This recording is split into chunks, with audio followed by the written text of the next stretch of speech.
Spoken by INS war correspondent. Look, there's Red. Stop, driver. Pull in here. Hi, fellas. Hop in. We're going your way. Jump in, Red. There's plenty of room. Thanks for the lift. Merrill Muller.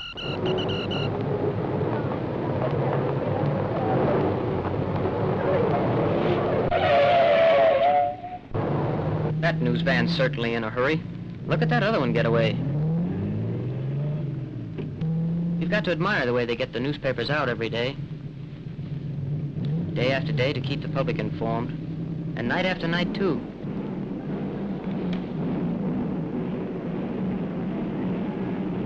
Risking much for your morning newspaper.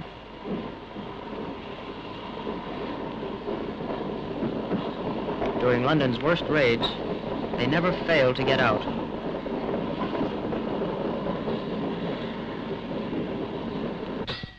One night,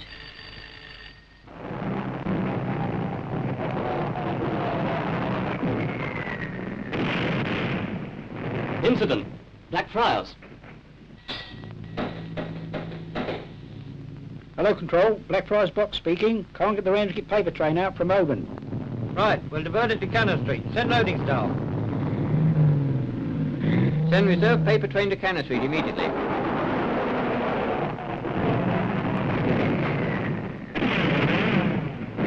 Incident, Cannon Street. Hello, Control. Cannon Street Inspector here. Can't do Ramsgate paper train. Line's blocked. We'll divert it to London Bridge. Send loading staff. Advise newspapers. Right, no.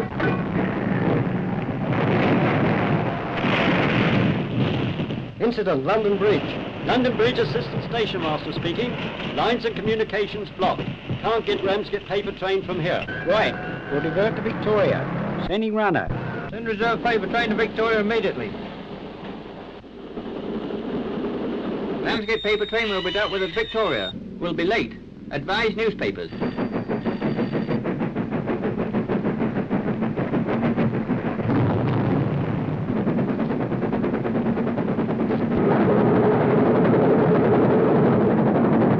the Ramsgate newspaper train got out 4 hours late. But it got out.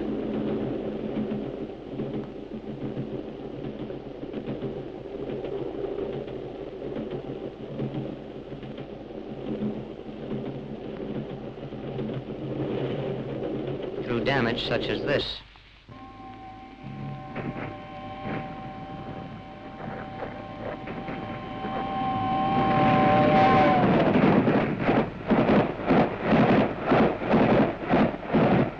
But even then, it wasn't out of danger.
Honest news keeps us all awake to the world's developments.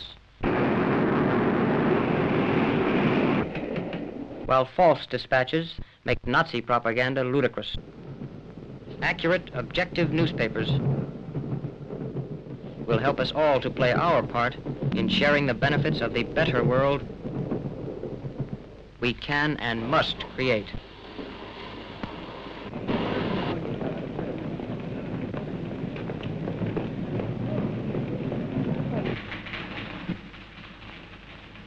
Hello, Red. How are you? Hi, Chris.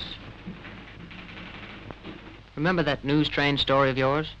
Sure. Have a cigarette?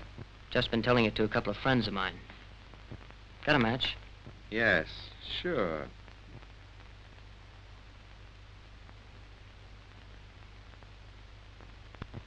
What's this?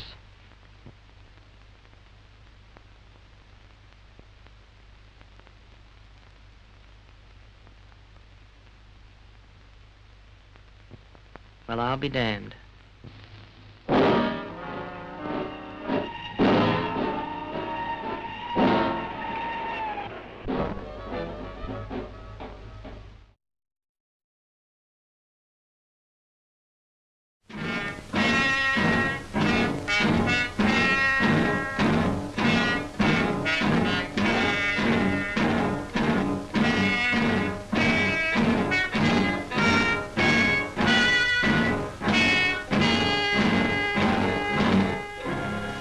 In the goods marshalling yard where I work, we shunt the trucks as they come in up to the top of a hump. We chalk a number on each truck to show which of the 20 roads is to go into.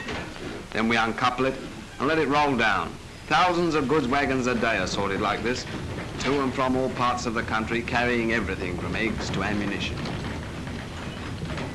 My name's Joe Black.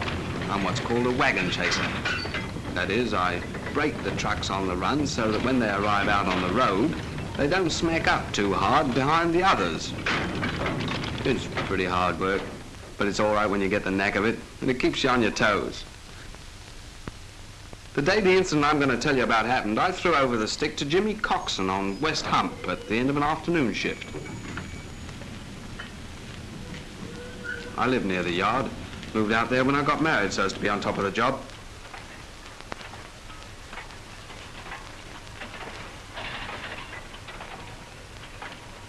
I cycled to and from work, so it wasn't long before I was home and ready to forget about shunting for another 12 hours or so. Well, that's what I thought. After supper, I was smoking a last pipe out in the front. It was a perfect night for an air raid, and an alert had gone early, but the marshalling yard does a 24-hour-a-day job and carried on as usual. Charlie Simmons was taking down wagon numbers on Road 15 when the trouble started. A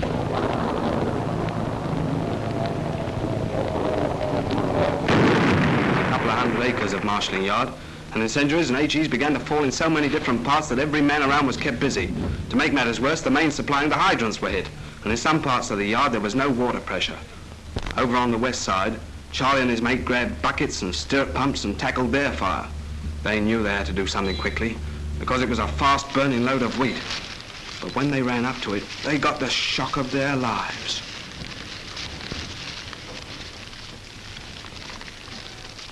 They daren't leave that wheat truck to fetch help. The flames had to be kept down, away from the next truck. It was those flames I saw from my home. I nipped on my bike and made hell for leather for where the flames were. Meanwhile, Charlie and George were working like mad with the pumps.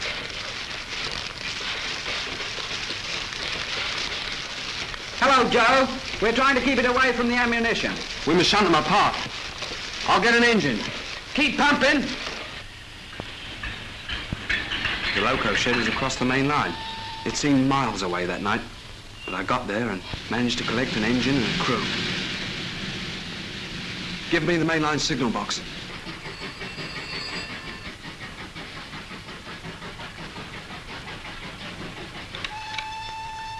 Mainland signal box speaking. Hello, Harry.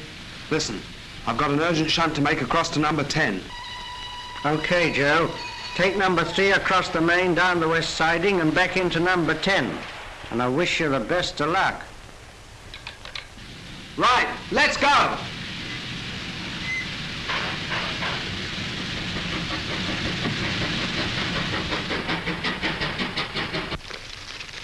If Joe doesn't get here soon, this lot's going sky high. Well, I've made a few footplate rides in my life, but never one that seemed as long as it was that night.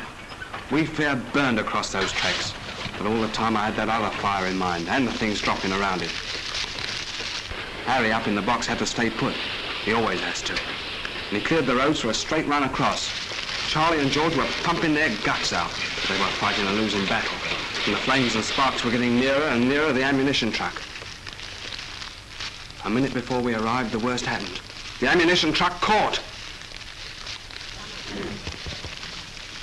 backed the engine in as gently as we could. We didn't want to disturb anything.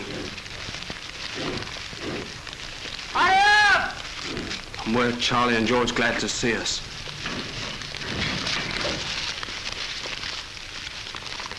The ammunition truck's alight. Shinned up to see what I could do. Here, where's your tin hat? Oh, I left an Harry, you mutt. Take mine, you may need it. Oh, all right. As the truck had only just caught, I thought I might be able to stop it. But directly I got up there, I saw it was hopeless. Pull her under the water spout! Right.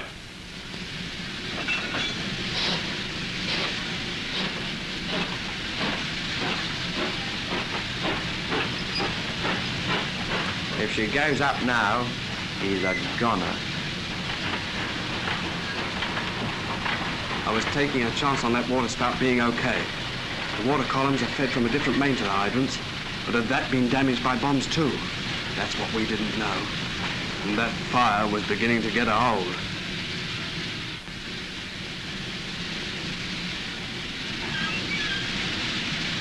Come on, hurry up! Coming!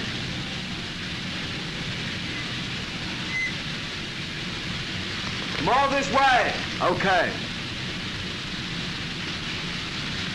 Right! Turn her on!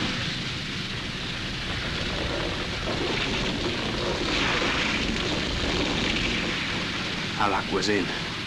Blimey, I've never been so glad to see water in all my life. In a few seconds, we doused her down until there wasn't a fizzle left. And a lot of people round about felt more comfortable.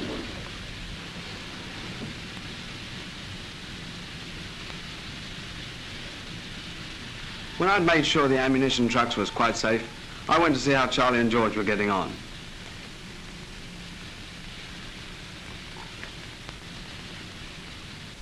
Next day, the marshalling yard was working as usual. We've got to get the trucks through whatever happens. You may grumble a bit when there's a delay, but don't worry. A little thing like a blitz doesn't hold up a marshalling yard for long.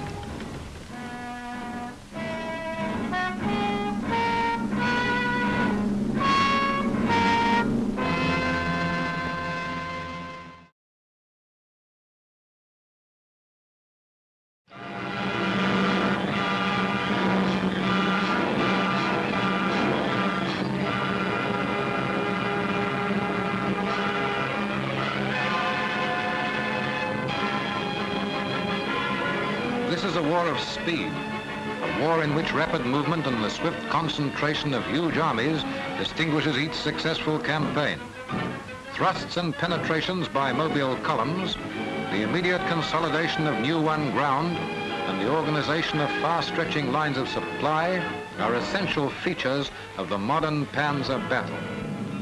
It is a war vitally dependent on communications, both at home and abroad. The canals, the roadways, and above all the railways are the arteries along which flow the very lifeblood of the Empire's war effort.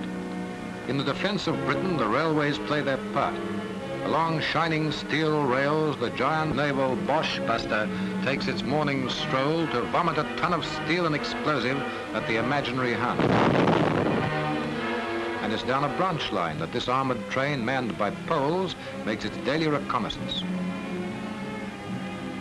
The men who man and maintain our military railways are trained at one of several railway training centers. The schools are self-contained railway units. They have their own system of tracks interconnected with the civilian companies on which the sappers maintain a local goods and passenger service. Down at end of tracks, a new cutting is being surveyed and excavated. These tractors are the mechanized picks and shovels of the army. They accomplish the work of a score of men in a quarter of the time, and in following up a modern campaign, time means everything. Men and machines like these are pioneering in all the worldwide theaters of war. Widening cuttings, leveling bankings, driving supply veins through to the scene of every action. Behind the graders and machines come gangs of plate layers. On this job, they learn how to throw miles of new track across desert or through jungle with speed and efficiency. And to these men, too, is due a deal of the credit for keeping open the rail communications during the air blitzes on this country. In another part of the camp, a new bridge is being constructed. On active service, this work has to be done more often than not under enemy fire, by day or by night, calling for timing and precision of movement in the handling of heavy booms and girders. So it was at Dunkirk, under enemy fire, that the sappers, with such training behind them, threw up bridge supports like these, which proved of such value to our withdrawing forces.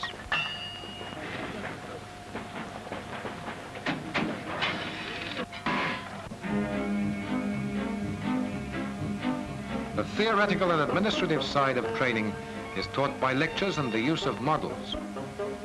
In the model room, systems of signaling, shunting, and marshalling are explained by demonstration. In the field, the sappers may be called upon to operate improvised railheads and marshalling yards and to divide. The models allow unlimited scope for the practical testing of theory.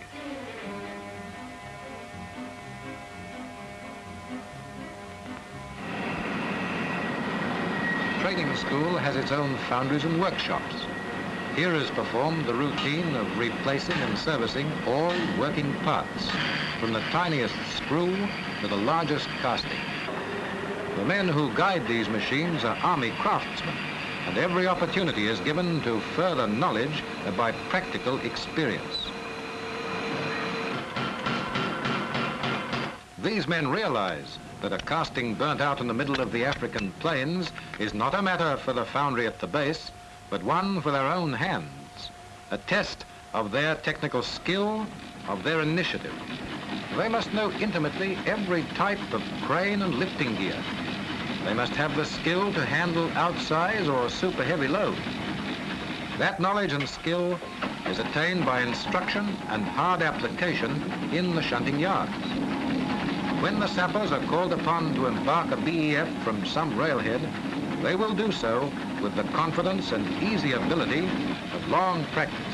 In Britain and throughout the empire, there are countless railheads and embarkation points manned by the soldier railwaymen, marshalling goods wagons, discharging cargo, or ferrying troops. They are the Army's handymen. Behind the victories of the Libyan campaign, the restoration of Abyssinian independence, the Battle of Syria, and our action in Iran lies the story of empire military railways. A story of construction and maintenance, ferrying and supply, in tropic heat and winter snow, maintaining the rhythm of a mighty fighting force against every obstacle devised by man or nature. In India, along the Ganges to Lucknow, across Iran, Iraq, reaching our Soviet allies in the Caucasus, from Abyss up the Nile through Khartoum, Alexandria, beyond Egypt into Libya. Along metalled roads, steam brings food and supplies, arms and munitions, news and hope to the very outposts of civilization.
Here is the patrolman. He is generally the first man on the job after any incident. Wearing his rubber boots and carrying other protective equipment, he proceeds along the track. Hello. What's that peculiar smell? It smells like mustard gas vapor, so he decides to protect himself before proceeding. There's no need to get panicky. Quietly and efficiently he puts on his respirator, making sure that it's fitting properly. Next, the oilskin coat. Now for the number 2 anti-gas ointment to protect his hands. This should be freely applied to the hands and wrists and rubbed well in between the fingers.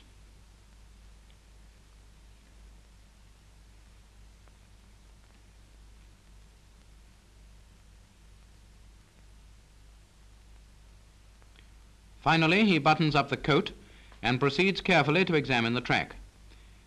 Notice the poke stick which he's carrying. He may need this in a moment. Ah, there's the damage. Typical, isn't it? A crater right under the track. He must now look carefully for signs of liquid gas. Most likely he'll find traces of it on the head of the rail. Yes, there is something. An oily-looking liquid, which must now be tested with the poke stick.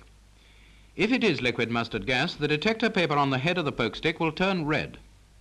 By the way, don't leave this paper lying about. Bury it. He must now take steps to protect approaching traffic. He collects detonators and places them on the line in the orthodox manner. But, he's omitted to place those danger gas boards.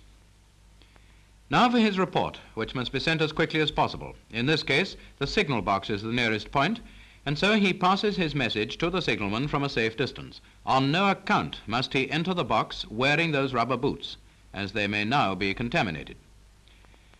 It is most important that a clear and concise message be given of all the damage, particularly whether any line is still intact and available for traffic, and if possible, the direction of the wind should be given. On receipt of this information at headquarters, the divisional engineer will be advised and he will decide whether a gas train is needed to cope with the incident. If so, instructions will be issued for a train to proceed.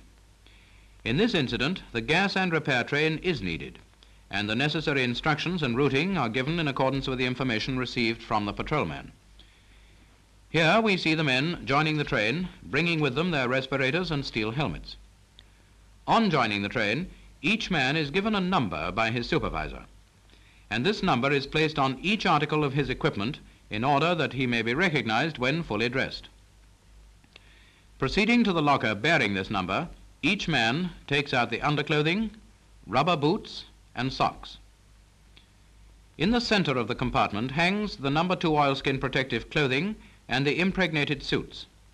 And whilst the train is proceeding to the site, the men undress, put on the underclothing, impregnated suits, and finally the oilskin trousers and rubber boots.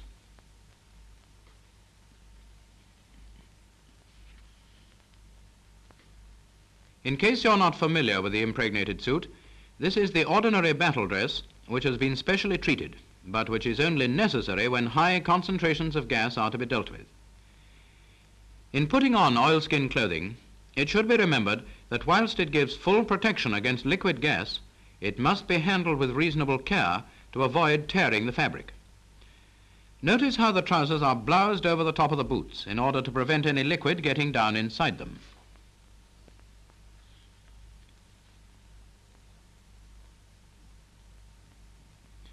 Here you see the men resting comfortably, partly dressed, until the train reaches its destination. It's not anticipated that the intensity of gas contamination will always be so high as to necessitate the wearing of full equipment by the men. In some cases, only rubber boots and eye shields need be worn, together with the applications of anti-gas ointment to exposed parts of the body. The train has now arrived at the site, and we are ready for action. The gas security officer and supervisors are preparing to leave the train to make their investigation. Here they are, dressed in full equipment.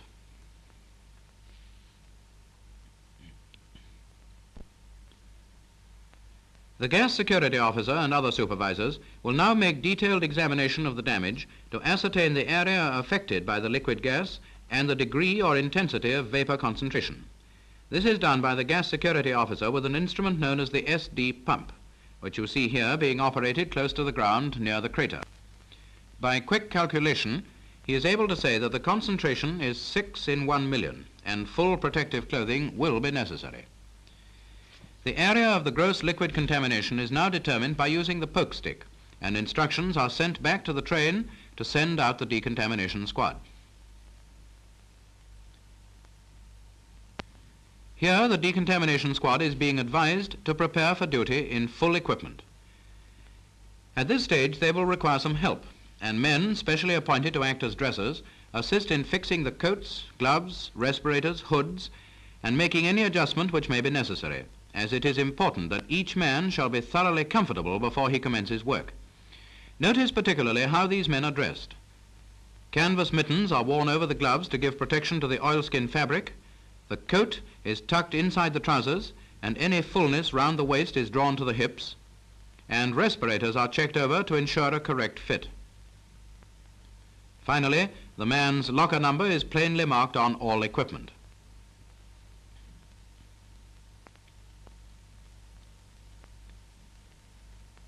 Leaving the train, the decontamination squad goes to the tool van to collect the necessary tools.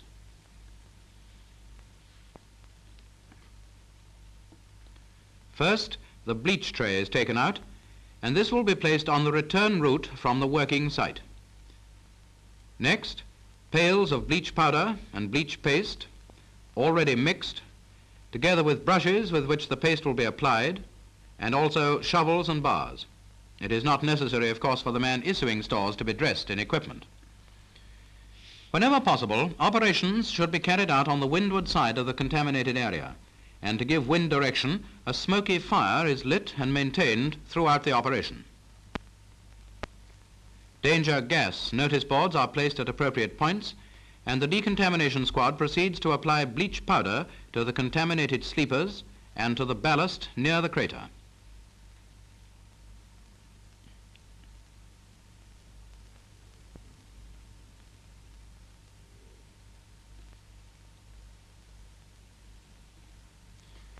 Bleach paste is applied to fish bolts, fish plates, and point rodding. It is very desirable to reduce as much as possible the risk of contamination from materials which must be handled, and the more the liquid gas can be neutralized, the quicker the concentration or intensity of the gas vapor will drop. At this incident, very little gas was actually in the crater, but had the crater been heavily contaminated, the obvious procedure would have been to fill it in with the soil, etc., thrown up around the rim, and so have smothered the main source of vapor.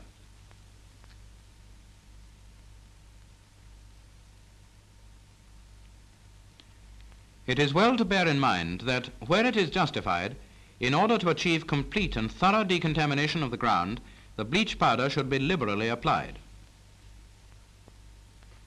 Decontamination work now being well in hand, the first repair party in full protective equipment sets to work to remove the damaged rails. Fish bolts and plates are removed first. Meanwhile, the tool horses are brought from the train to the site, and positions are selected where they shall stand so that as tools are discarded, they can be placed against the tool horses and not left lying on contaminated ground. So now we have number 1 squad of the repair party at work on decontaminated ground at one end of the site, preparing to remove damaged rails, and at the other end, decontamination work is still in progress.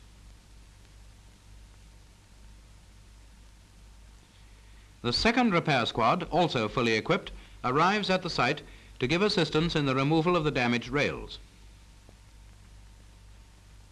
The bent and twisted condition of the rails appears to make their removal a difficult and arduous task, and there seems to be some trouble in getting the rail released from all the chairs. Meanwhile, the signal and telegraph repair squad releases the damaged point rods. The first rail having now been cleared, the repair squad make preparations to remove the second damaged rail from the track.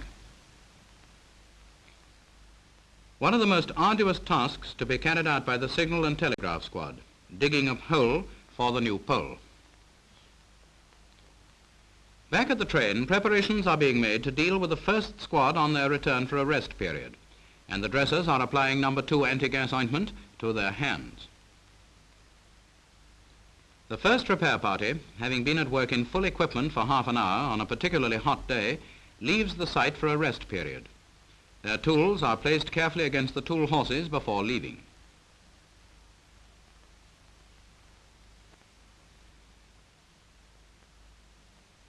On their way back to the train, every man must, without fail, wipe his boots thoroughly in the tray of bleach powder.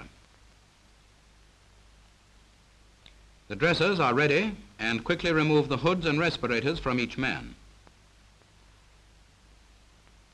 In spite of the particularly hot weather, the men have stood up to their task well, and the refreshing sponge of water given by the dressers over the face is thoroughly appreciated.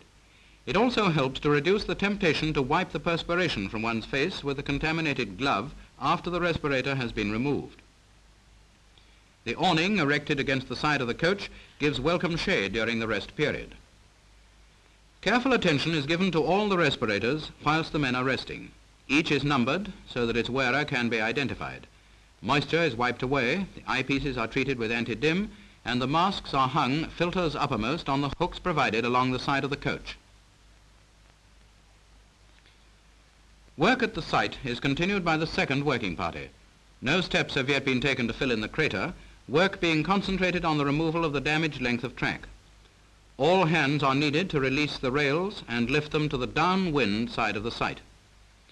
The heavy work involved in handling these rails in full protective clothing indicates the value to be obtained by the use of a steam crane wherever possible for this sort of purpose, and to assist generally on any work where it can possibly be used.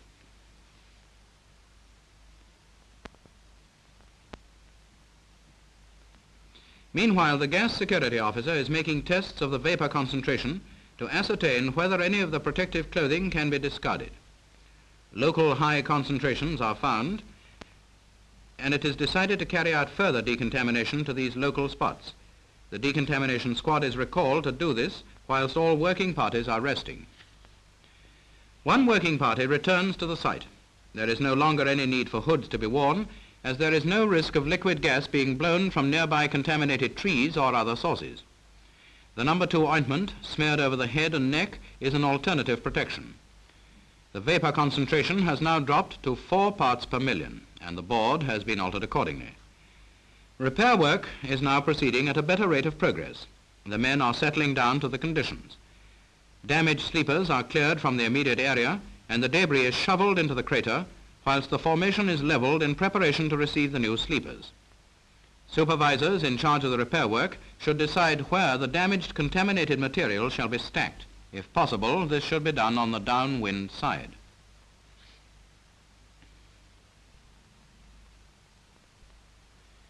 The down line having now been cleared, the material train is drawn up to the site, the trucks are positioned alongside the crater, and the filling material is quickly shoveled out.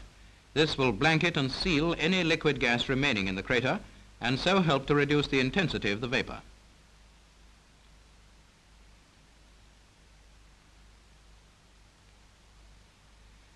The time allowed for one of the working parties has now expired, and the men prepare to leave the site and return to the train. Tools are placed against the tool horses, and every man passes through the bleach tray. The dressers are ready, and the gas security officer has advised that from now on it will not be necessary for oilskin protective clothing to be worn. Respirators and gloves are removed by the dressers and carefully hung outside the train. The specially designed boot jack simplifies the removal of rubber boots and so avoids unnecessary handling of the contaminated parts.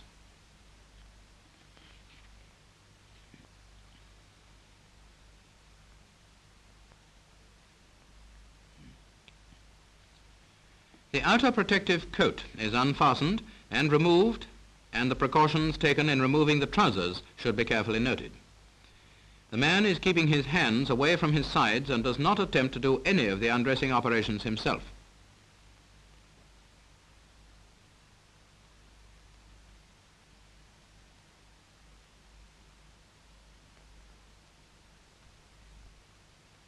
Meanwhile, the gas security officer is taking a further test at the site, and he finds that the vapor concentration has now dropped to 1.7 parts per million. The oilskin clothing having been discarded, these men are carrying on in impregnated suits only, and they are now unloading and placing into position a new telegraph pole. Actually, the impregnated suits are not necessary, but there was no point in these men wasting time by making a complete change. Some of these men are now returning to the train, and again we see them giving their rubber boots a thorough cleansing in the bleach tray before approaching the train. The vapor concentration has now fallen rapidly to 0.45 per million, and the next party leaves the train dressed in ordinary clothes but wearing rubber boots. They are provided with anti-gas ointment, which they will apply freely to their hands. The new rails are now unloaded from the material train, and as protective clothing is no longer necessary, the work begins to assume a more normal character.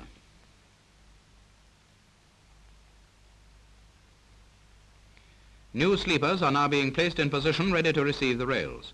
The work is quickly nearing completion.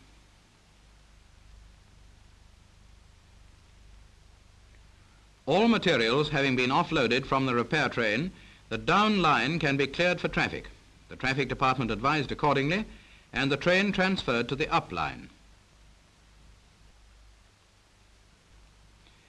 Meanwhile, the final stages of completing the reinstatement of the track are in progress. The conditions under which the work is being carried out are now little different from those of normal track relaying. A slight smell of gas lingers at the site, but the hot sun, together with the decontamination which has been done, have reduced the intensity of vapor concentration to a negligible quantity.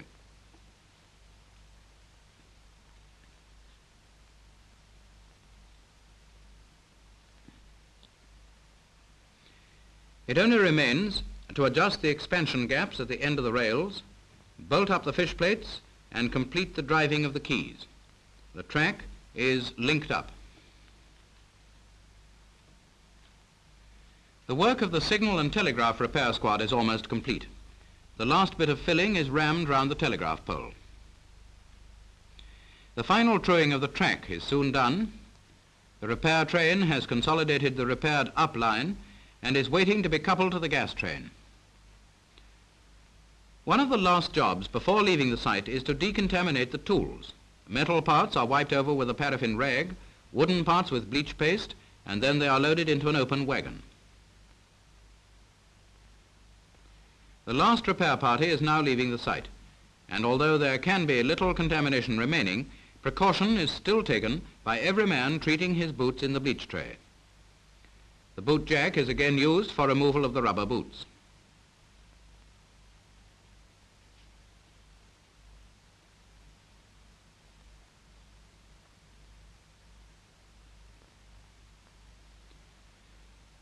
The protective equipment worn does not entirely exclude the passage of gas vapor to the body.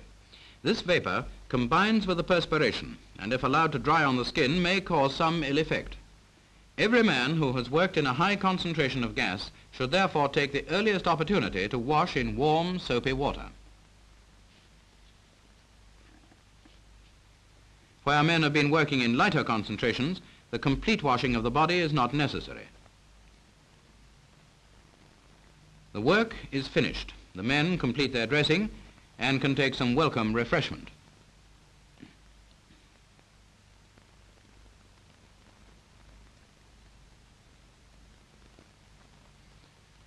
The train, reformed, is now leaving the site, so that there should be no delay in the reopening of the line to normal traffic.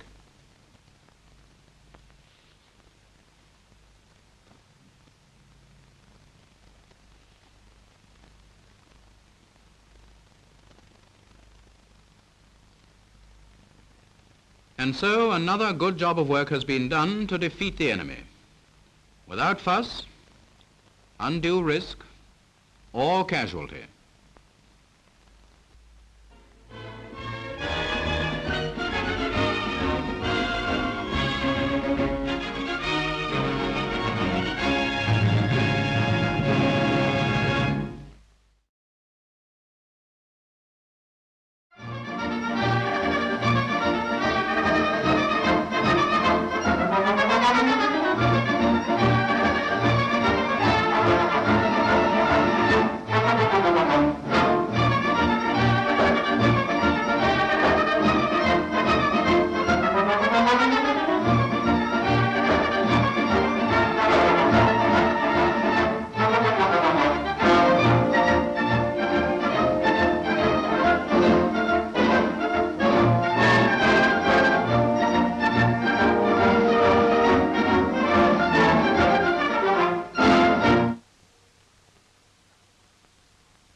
A year or so ago, one of the best-known figures in Southern Railway publicity was Sunny South Sam, friendly advisor on all matters regarding healthful holiday resorts and how to reach them.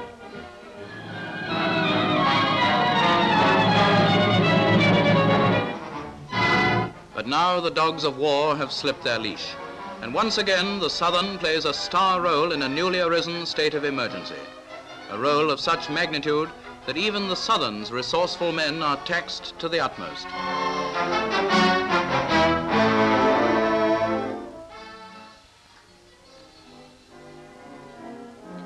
And so Sam got a new job. Today he's known as Salvage Sam. His work entails the collection, concentration and disposal of many things which, separately considered, appear to be of little moment, but collectively represent a vital factor in the Southern's contribution to the national war effort. He also investigates all matters relative to the important anti-waste campaign, which in itself is a major consideration. A very big item in Sam's salvage operations is paper. In pre-war days, we obtained much of the raw material required for its manufacture from unhappy Scandinavia. Now, that raw material must be convoyed to these shores from other sources, unless we can save enough paper waste, rags, straw, and string ends for repulping purposes to meet our needs, to which wartime conditions add greatly.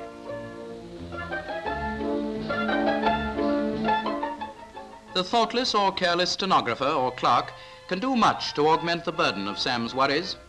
And although he is continually on the watch, Sam does have to reprimand somebody sometimes. He has, however, ways of lessening the effect of their carelessness. For instance, the use of specially headed stationery for interdepartmental correspondence is now forbidden.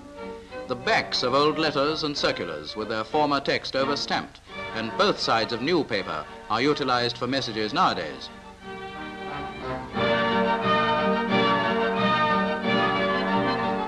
And you have probably noticed that out-of-date posters are not destroyed.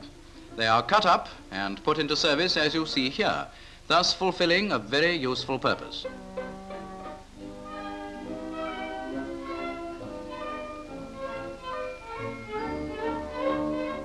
And of course, old envelopes, which have already performed many journeys, are given a new lease of life by means of a special label affixed so that they may do duty over and over again, affecting considerable economy in stationery.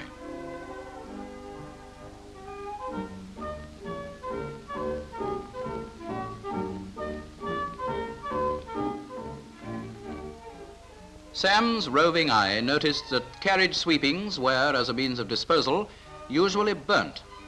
These sweepings, largely made up of newspapers, cartons and paper bags, are, generally speaking, in quite clean condition. Now they are carefully sorted out from the orange peel, cigarette ends and other odd things found under the carriage seat. They are transferred to special bins and are afterwards bagged or baled and sent to the depot for repulping, thereby saving valuable shipping space which would otherwise be required for raw material.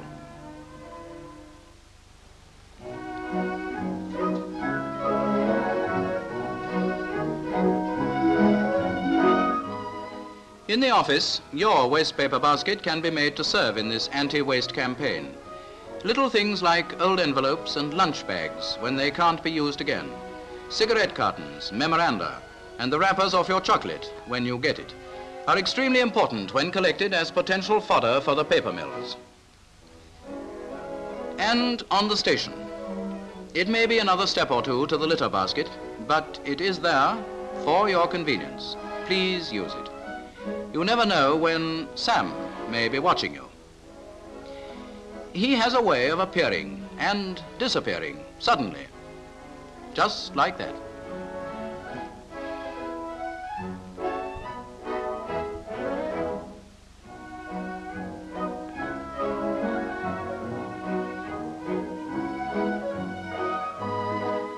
The company's light, heating, water and telephone bills gave Sam quite a shock.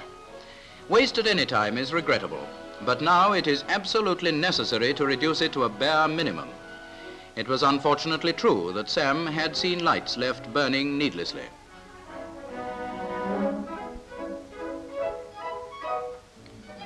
Sometimes the gas ring was left blazing away while Brown made tea for the department.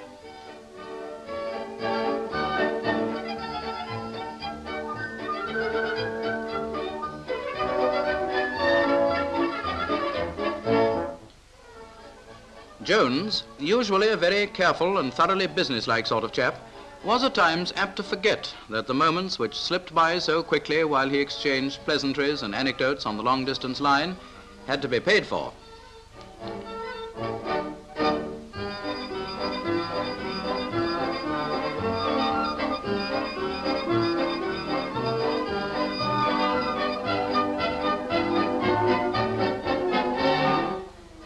In the yard, Robinson wasn't always careful to see that the water tap was properly turned off after use. Or did it require a new washer?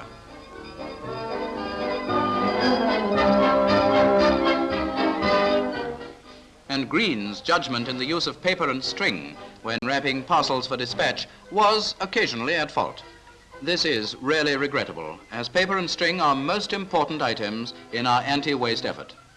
Green knows this now and exercises the greatest care at his job. The carpenter's shop employs a clever and careful lot of fellows. They can make you anything, from a bench to a 16-sheet hoarding, almost at a moment's notice without turning a hair.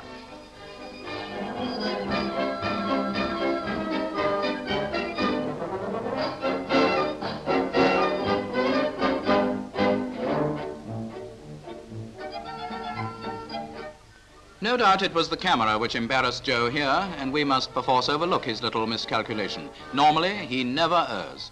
He knows the carpenter's motto, it's better to measure twice and cut once, particularly now that the shortage of wood is so universally apparent.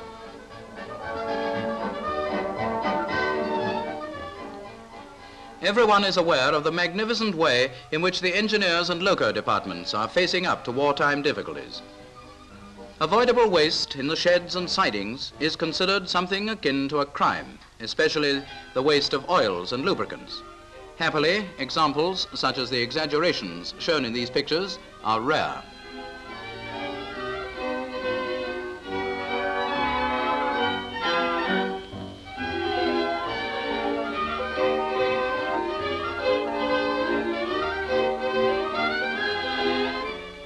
We have heard that cleanliness is next to godliness, but the risk of damnation was overshadowed by the urgent necessity for economy in the use of soap when this notice appeared over our wash bowls.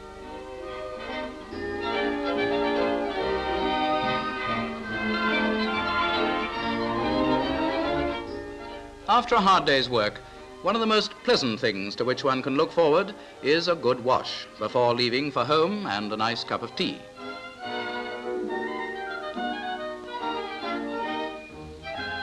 However, Sam did hear of a case of forgetfulness, similar to this one, so be on your guard.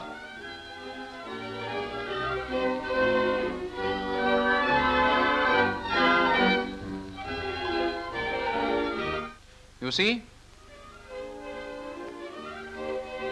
As might be expected, on the company's premises, Sam discovered some quantity of metal objects. Most of those discarded as unfit for further use found their way to his scrap heap, there surviving what promised to be a rather inglorious end. At Sam's foundries and forges, work goes on at high pressure, but the metal which he finds of no use for his purposes goes to John Bull's furnaces, where it is tried in the fires and emerges triumphantly as vital war material. Tanks, rifle parts, aero engines, shells, bombs, and guns. You'd be surprised at the odd miscellany of things which can help to make a battleship. Almost everyone has some sort of useless metal in his own home. Turn it out, and if any of your offerings are of aluminium, so much the better, for today's motto is out of the frying pan into the Spitfire.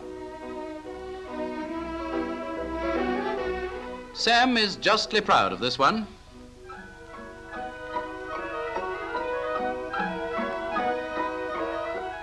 Broken glass, and thanks to the Nazi bombers there is now no shortage, is also saved and sent to the dealers for remanufacture into familiar articles of domestic and commercial use. Many products formerly packed in tins now come to us in glass containers. In the restaurants and dining cars, while collecting the dead bottles, Sam didn't forget that the crown tops were metal too, and as you see, ordered them to be kept carefully.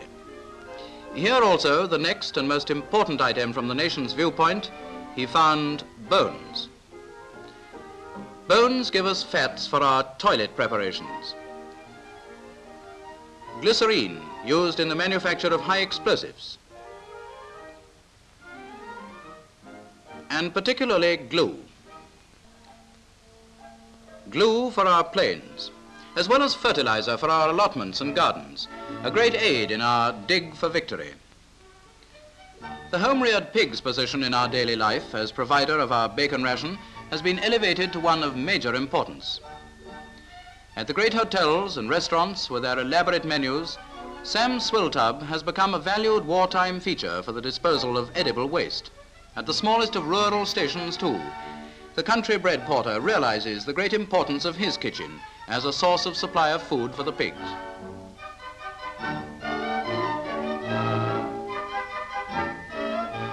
His wife is doing her bit by carefully saving all her scraps, vegetable cuttings and bread remains.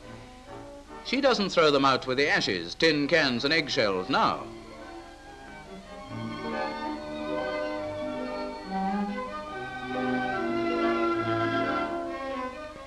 It may seem heartless to condemn these little fellows to the breakfast tables, but it's a case of them or us, and we fear that they're going to lose the toss. On the whole, Sam is satisfied with the way his plans are working out. His is a big job, and he must have your cooperation. He can deal with the salvage side of the business, but he looks to you to cut out avoidable waste. With your help, not only expense, materials, and shipping space can be saved, but maybe lives too. It's up to you. Go to it and keep at it.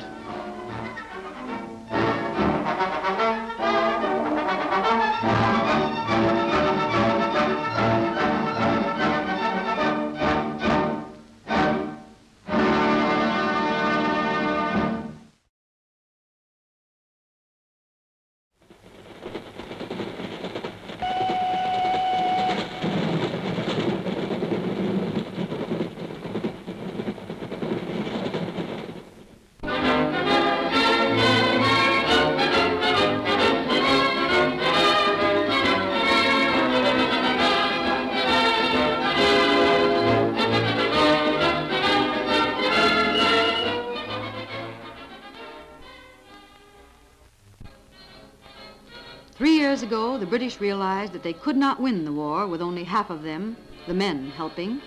When men went off to battle, even from essential jobs on the railroads, women had to take their places. Now, there's nothing ladylike about railroading. Its uniform is greasy dungarees. It offers soot and long hours, clatter and exhaustion, because every train and workshop and every mile of track is a valuable bomb hit.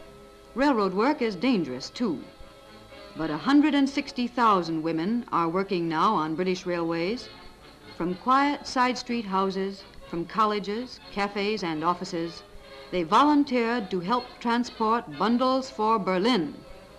It's no glamour job, but especially on the Southern Railway, the line that covers the coast zone nearest France, it is essential to the Battle of Europe.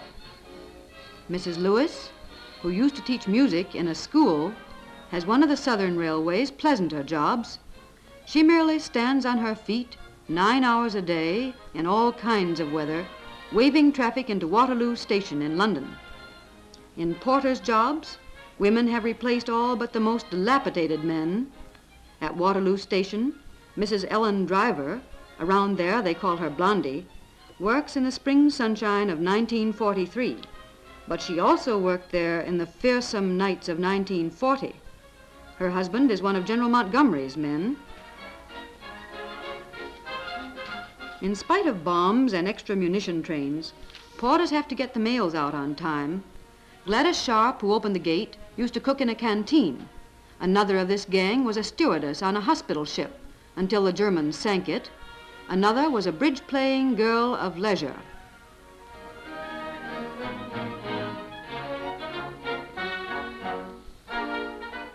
With half of Britain's population and all the boys from other countries catching trains they never used before, there are endless opportunities for unintentional journeys.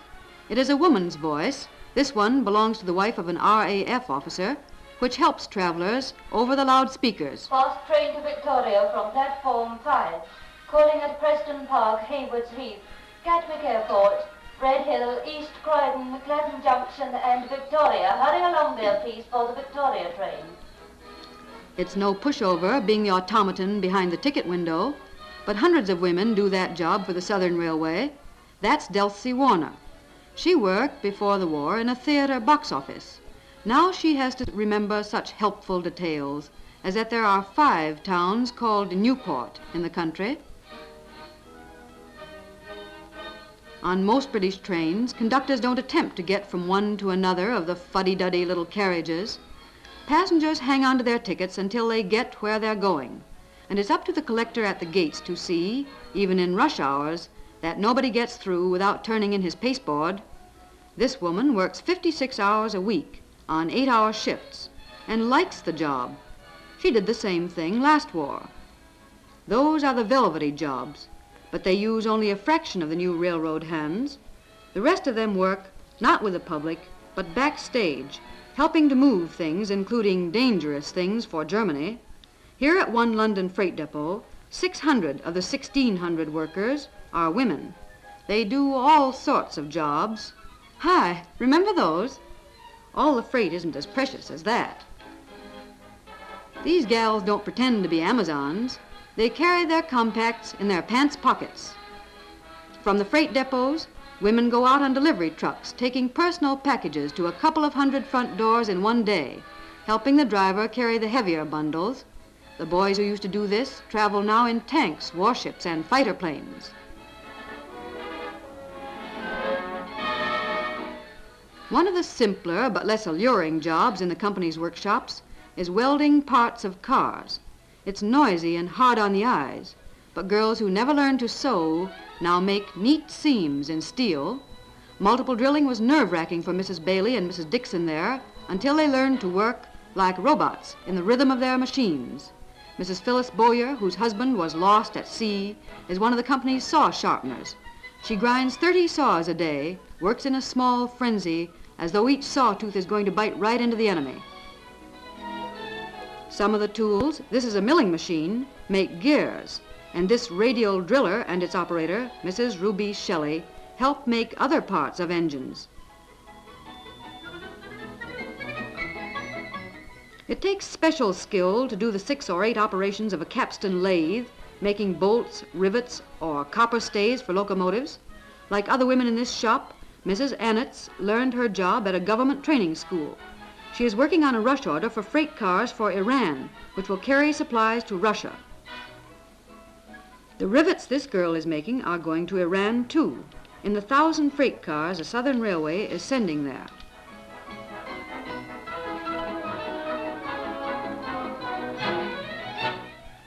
The British fasten their rails to the ties by a special contraption they call a chair.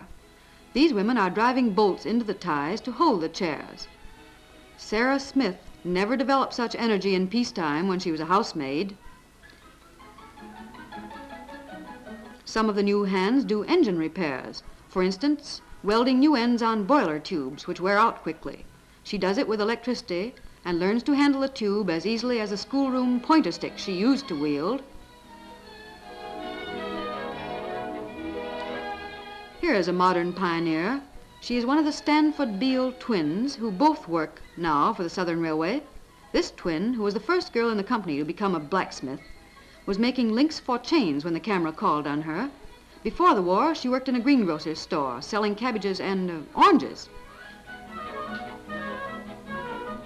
Doris Baker, there behind the wheel, is 19, and the sort of child who in peacetime would be a favorite of the stag lines at school dances. Now she drives a 2-ton gas truck.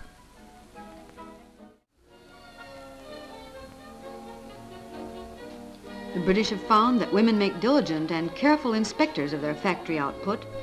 This is Mrs. Gertrude Murrell, whose husband is away in the army, checking gauges to the 1,000th part of an inch. No woman in Britain ever did this lumberjack's job before. They are stripping the bark from trees which will be telegraph poles. On biting winter mornings, it's no picnic working outdoors like this, but most of this crew say they are healthier than when they stayed comfortably at home.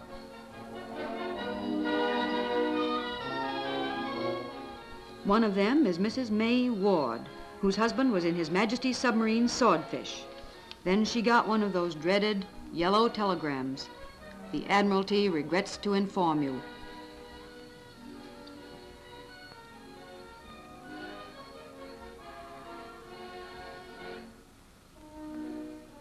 In a town in western England, the company has its concrete factory, which turns out 100,000 items a year. About half the employees are women who have taken over men's jobs, preparing wire to reinforce concrete, making fence posts, cable troughing and covers, and parts of trestles and coal pens. The girl on the left used to be a hairdresser, and the one next to her got a job when her husband was in the siege of Tobruk.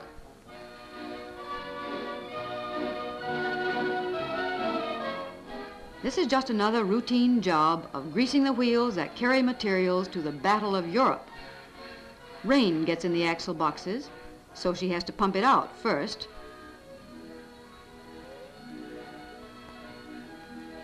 Nowadays, they check the oil level with a gauge, because with oil, it's not only smart, it's essential to be thrifty.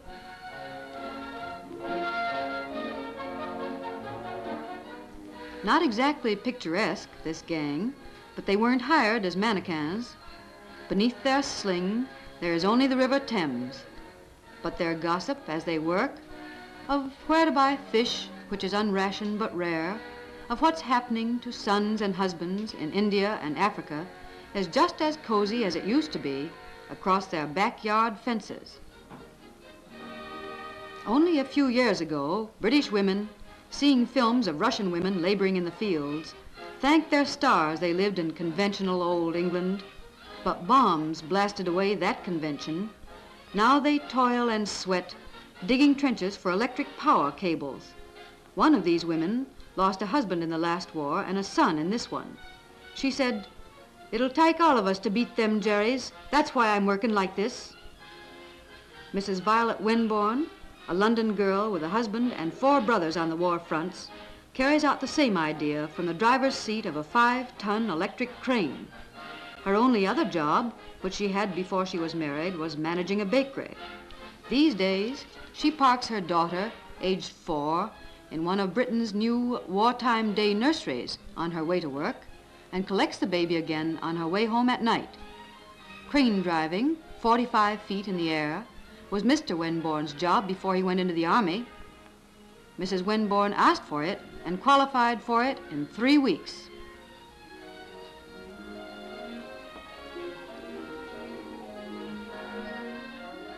Nobody on the railroads could have been persuaded before the war that women could work on tops of cars or of these boxes.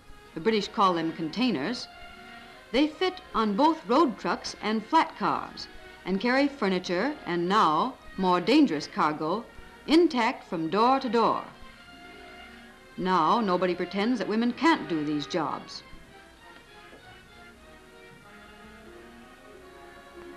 When the containers hold live ammunition, there can't be any doubts about the holding power of a knot.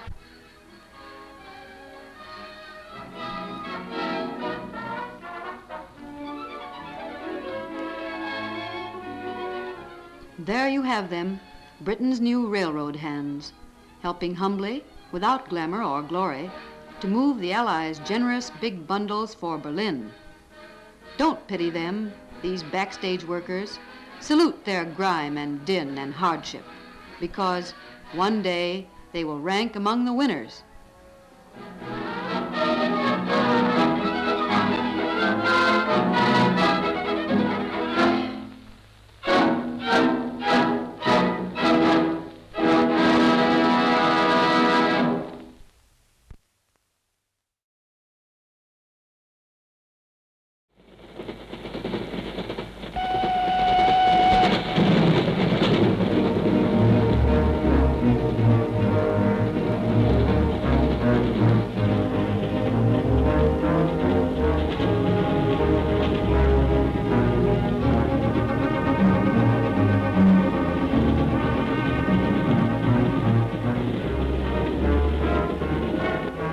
burning question is how to economize in fuel literally all along the line. It involves every single soul connected with the line and everything they handle. Economy in coal is one of the most obvious items, but it's bound up with other economies too. Water, for instance, has to be pumped. That uses up coal or some other fuel. Oil has to be brought here from overseas, whether it's used as fuel or lubricant. Electricity, like gas, is a sort of potted fuel which has to be generated. Economy on the line involving so many people calls for ingenuity, for bright ideas from everyone. The coal shortage is the burning question, of course. More and more coal is being burnt in the manufacture of munitions of war, and for her size, Britain has produced more munitions than any country on earth. Munitions for ourselves, for Russia, and for all our allies are burning up coal at a rate faster than the miners can produce it. Coal makes munitions and transports munitions to many fronts in many parts of the world. Obviously, that means less to spare for ordinary consumers at work or at home. The very lines on which the munition train runs depend on coal in the steel mills for their making. Often coal falls out of the trucks, especially in the marshalling yards. We all know that. But how about retrieving it? It's hard to estimate how much could be saved in this way. That's something I personally wouldn't know, though you probably would. And there must be countless ways of saving coal apart from actually recovering it. Everyone on the line is entitled to contribute ideas on that. It's an obligation to do so, though it's the inspector's job, of course. For instance, if he were to spot somebody wasting coal and water like this, he would naturally point it out, and the man on the footplate would naturally cooperate. Economy is only a matter of using your intelligence and to think up new methods of saving and passing them on. Hey, fireman, what about this blowing oil? Sorry, but I was doing something else and didn't think she'd come over so quickly. Yes, I know, but I want you to realise the waste of coal and water that occurs due to engines blowing off must be strictly avoided. There's plenty of room for more water to keep her quiet. Righto, I'll see you don't catch me again. Hello, you look a bit strange on a paddle boat. Know anything about them? Not much. Firebox is a bit too long for me. Yes, and by the look of it, you have far too much fire under the door. But here, I'll show you. It's quite easy when you have the knack. Now, if you don't take too much at a time and fire evenly all over the box, you'll find it quite simple. Looks easy. Now I'll take your tip. Oh, by the way, how much water do you reckon to carry in the boiler when you're running? Oh, keep it about an inch below the top nut. As we've already seen, you can't always help planting a few miniature coal mines in the marshalling yards. But there's no necessity to stack tenders so high that someone's liable to get a black eye from the lumps falling off. Not only is proper trimming an economy, it's an aid to popularity. Look here, Bill. I've noticed a number of tenders lately with coal not properly stacked. And you chaps should realise the danger to men working on the track and also the waste which occurs through coal falling off. So keep the lumps well stacked along the side and back, which will make it safe. Incidentally, these lumps will come in handy for getting a good start on your fire for the return journey. By the way, here's an interesting fact, worked out by the Southern Railway Brains Trust. Only one shovelful per engine hour saved would make a total saving of 15,000 tons a year. Can't we manage that? If you happen to be the office fireman, you can add to that tonnage of savings in more ways than one. For instance, why pile up the fire last thing at night?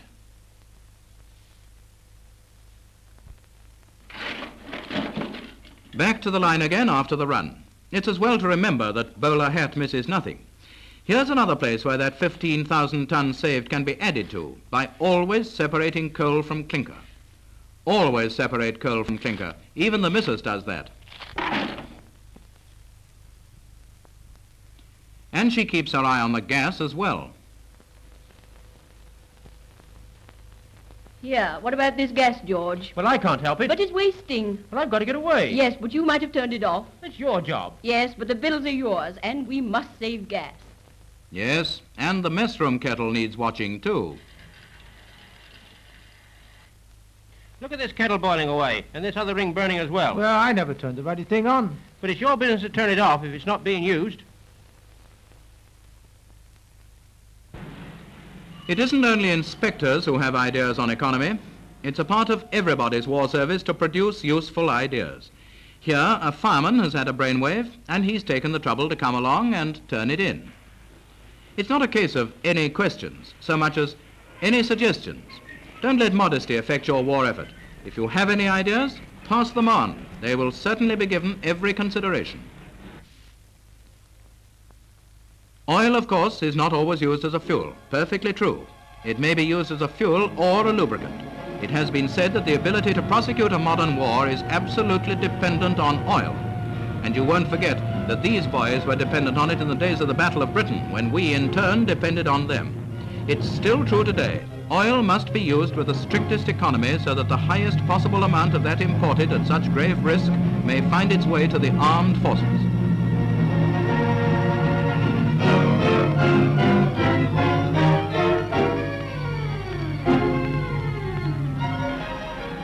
For instance, examiners always test the depth of oil before topping up a box, thus avoiding the waste by overfilling. Now for the question of water, as easy to waste as any other fuel on tap. Remember that to obtain a supply of water, fuel must be expended, in this case by an electrically driven pump. When the demand is small, automatic switches save power by stopping the pump.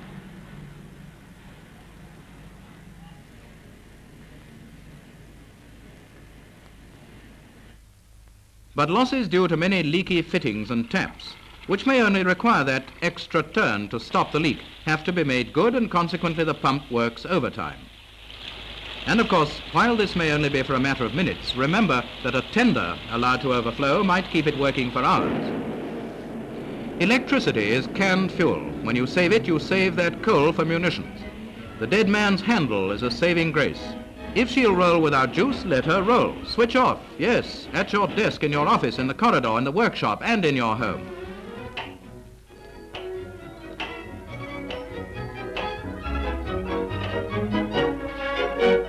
For instance, in the office, it's not a bad idea to find out why lights are on in daytime, if indeed they are. All sorts of ridiculous, thoughtless obstacles to economy keep cropping up. They can be removed.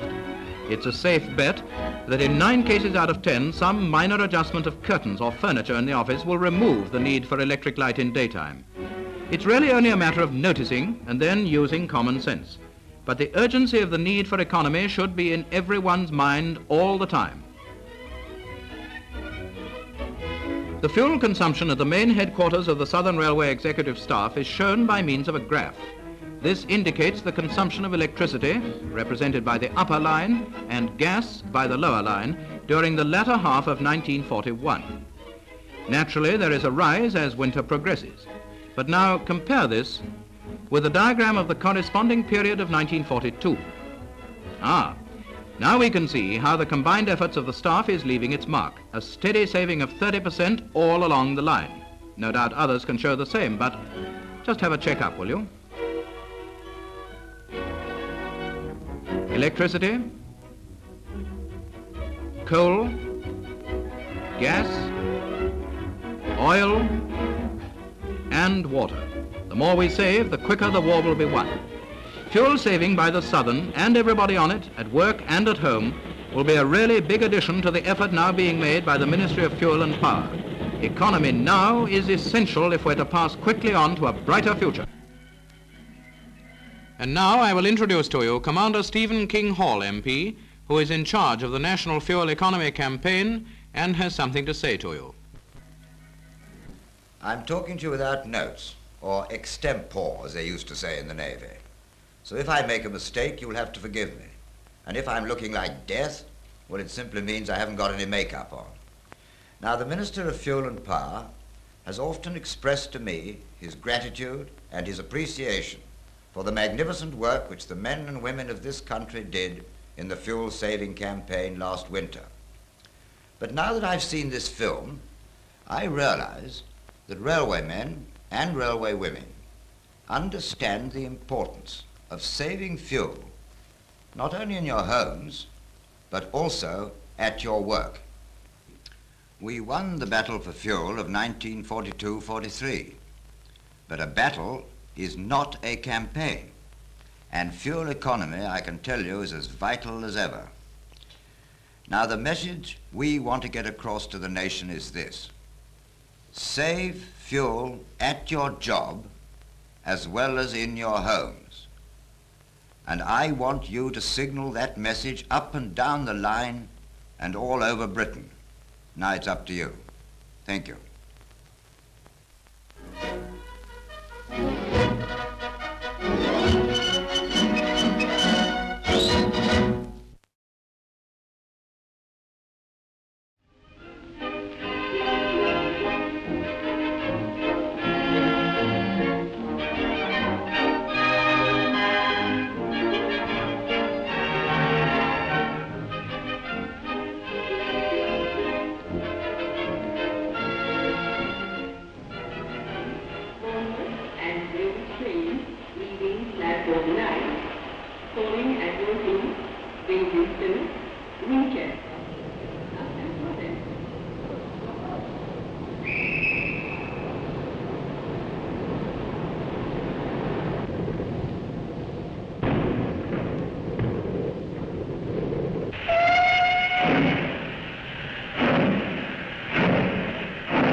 Yes, being the right arm makes it more of a nuisance.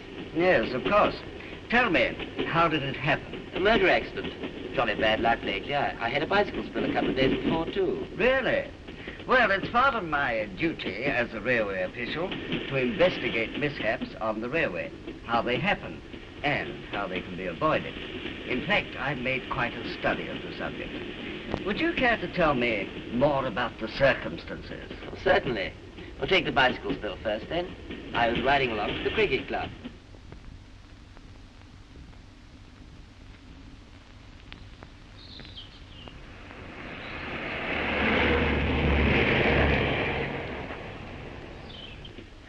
And I'd been that way dozens of times without passing anything. And what about the one that gave you that? Oh, just dash bad luck again. If I'd been a few moments later, nothing would have happened. One day last week, I was driving along a country road.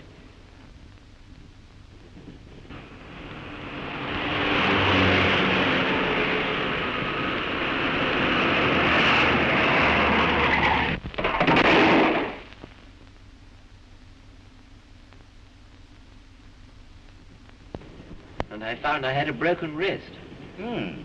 Two very interesting stories, my boy, particularly to me.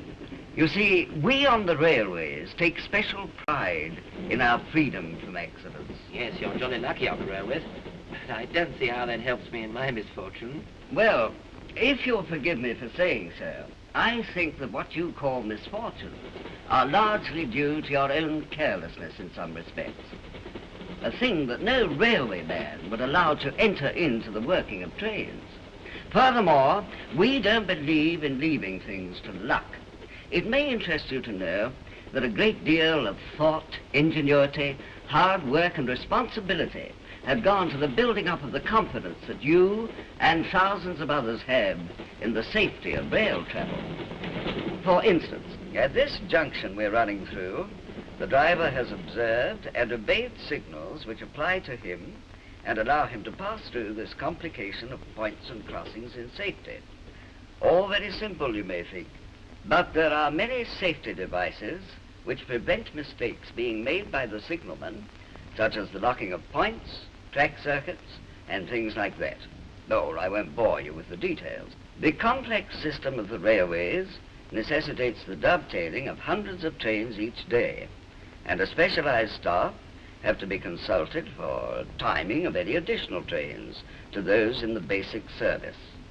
Engineers of experience are constantly checking and improving their designs from the safety angle, and careful maintenance is essential. All over the line, gangs of men are to be found working on track maintenance to see that it is kept in perfect condition. All these departments, and others indirectly, combine to achieve one main purpose, namely, to get passengers to their destination, firstly in safety, secondly, with a minimum delay. For it's better to arrive safely, although 10 minutes late, than to arrive with, well, shall we say, a broken wrist, or perhaps not to arrive at all. Now, let's examine your accidents. Perhaps we can learn something from the railway methods. And maybe you'll see some connection with your misfortune, as you put it just now. when you were riding that bicycle, for instance, you did two things that the railways would never do. Firstly, you had your cricket bag across your handlebars. Not only does that interfere with the control and balance of your machine, but it's liable to foul passing traffic. The railways would convey an awkward load like that, logs, for instance, lengthways. Then again, look where you were at that corner. On the right of the road, what the railway man, curiously enough, calls the wrong road, by which he means the traffic only moves in one direction over each set of rails en route. You were, then, on the wrong road, and, to make matters worse, going round a blind corner. So I should have had my bag lengthways and kept well over to the left. Of course. How do railwaymen learn about these things? Well, each man has a rule book, just as you were given a copy of the Highway Code. But the railway man has to study his rule book and is even examined periodically on his knowledge of it. Whereas I wonder if you have studied the Highway Code even superficially. Have you? Well, I have read it. I had to for my driving test. Yes, but you didn't exactly live up to it, did you, my boy? For your second accident was due to breaking rules. You were approaching a major road. Now, I happen to know that spot you spoke of quite well. Didn't you see that halt sign? Halt sign? Well, no, I can't say that I did. Well, then, that was the primary cause of your accident. You disregarded a signal put there for your safety, as well as for the safety of others using the road. I may say that an engine driver would be punished very severely for an offence of that kind, whether it resulted in an accident or not. You will appreciate that the whole safety of railway travel is primarily due to the strict observance of signals, as they are the means of communicating to the drivers the knowledge which the signalmen have of the track ahead. You should have stopped and looked both ways before crossing. A railway man does this by instinct.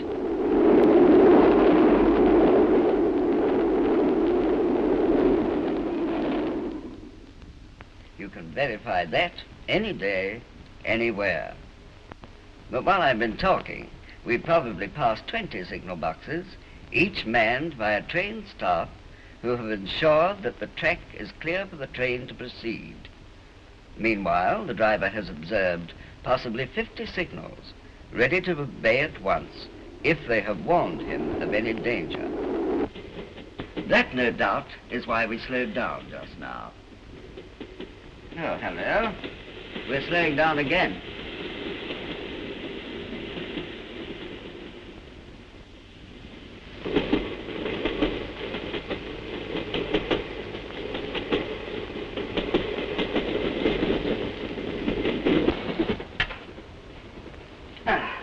That was because the track was under repair and a temporary speed restriction had to be imposed. So, although the driver knows quite well that he'll not complete his journey on time, it does not prevent him from obeying implicitly all the signals he observes. His first duty is to complete his journey in safety, and his superiors will make due allowance for the cause of any loss of time.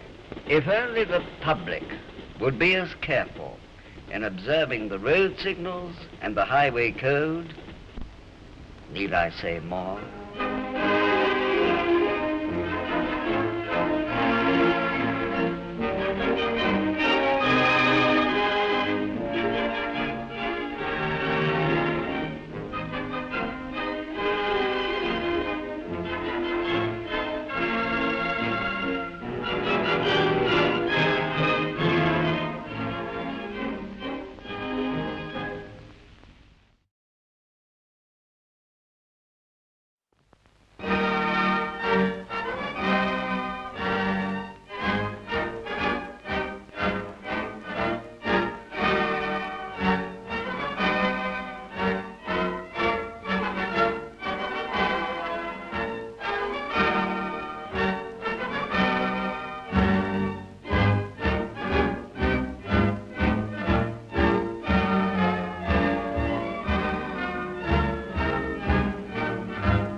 British railways carried the war load. They met to the full the exacting demands made upon them by the United Nations at war.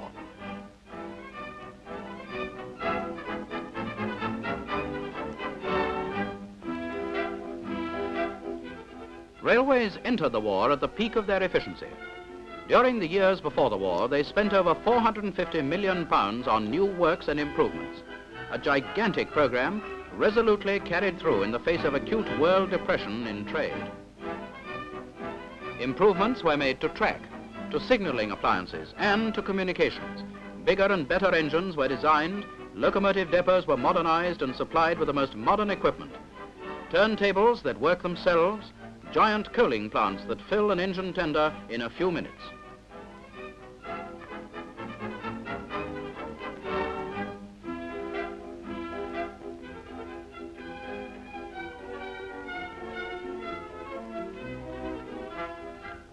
To the general public, the efficiency of the peacetime railway services was reflected in fast and frequent passenger journeys. But behind the scenes, the network of freight services was no less efficient. For the last 100 years, railway freight services have formed the backbone of Britain's trade and industry. In time of war, they are of supreme importance.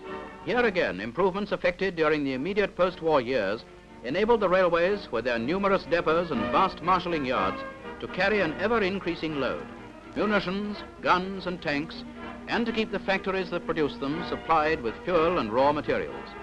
British railways were tuned for war.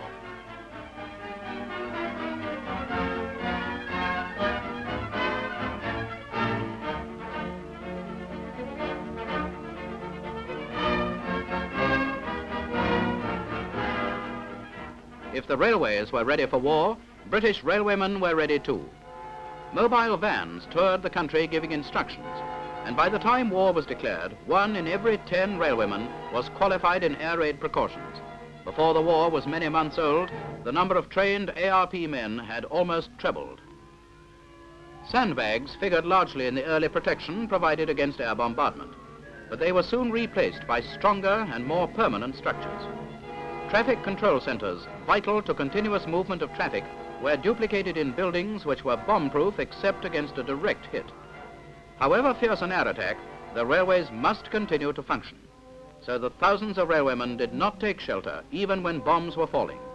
For those who could take cover, shelters were provided near to their place of work.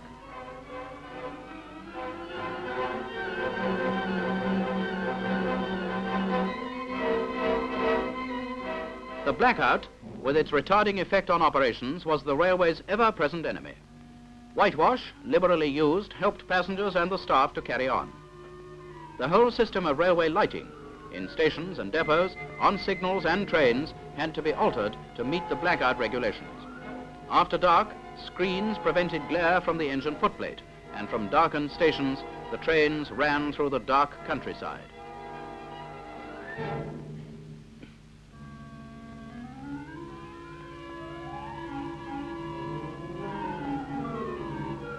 War made many and varied demands upon the railways. Over 7 miles of passenger coaches were transformed into ambulance and civilian casualty evacuation trains. These trains pursued their errands of mercy in France. Some of them were lost when France was overrun. Soon after D-Day, they were back again, working in Europe. From Britain's ports, from the bombed towns, the trains took their wounded cargoes to the hospitals.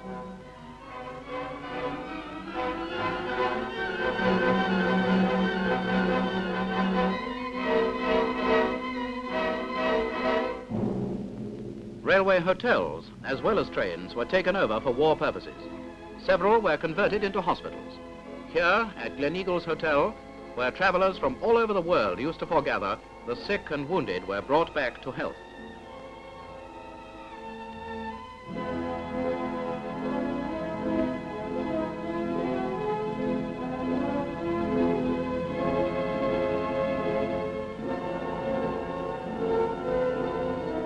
Railways play a vital part in war strategy.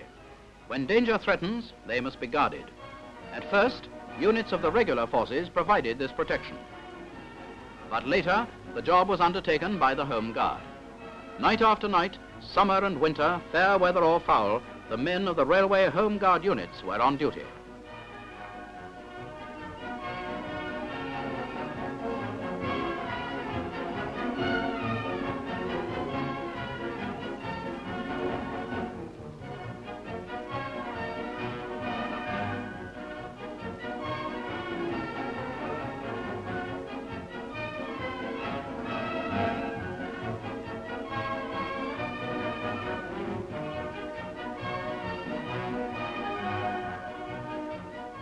Porters and engine drivers, clerks and executive staff, in fact all grades of railwaymen, some 90,000 of them volunteered for the railway units.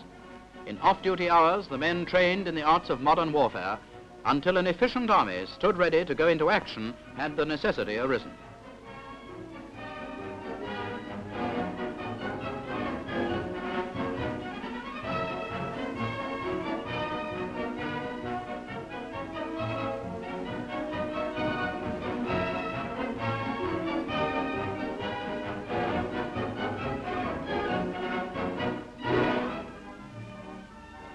Evacuation of children from areas vulnerable to air bombardment was an important part of the national defense scheme. In 4 days, starting on September the 1st, 1939, 1,300,000 were moved from the big cities and towns.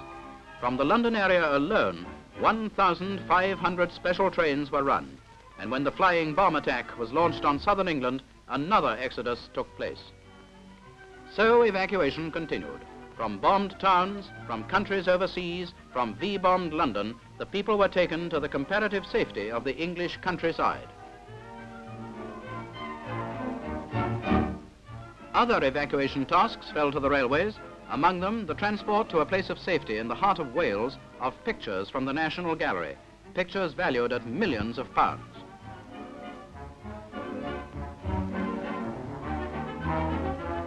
For the first 6 months of war, it seemed that all these precautions would be in vain. And then came action. Action swift and terrible that swept through Denmark, Norway, Holland, Belgium and France, until finally Dunkirk, a miracle marking the end of a disaster. From the beaches, the loaded boats came to Britain.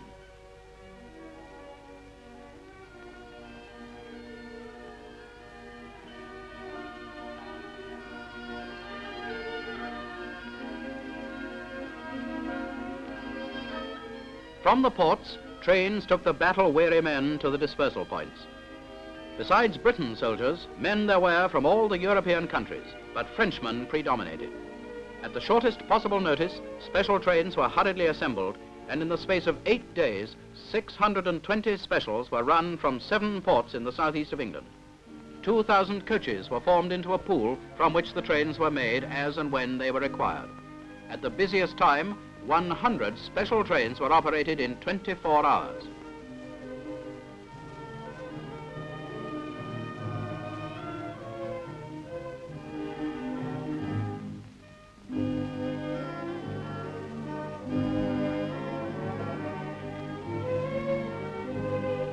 The population turned out to give the Dunkirk heroes welcome. At wayside stopping stations, mobile canteens were set up on the platforms and food and hot drinks provided. Members of the British Expeditionary Force to France were distributed throughout the length and breadth of the land.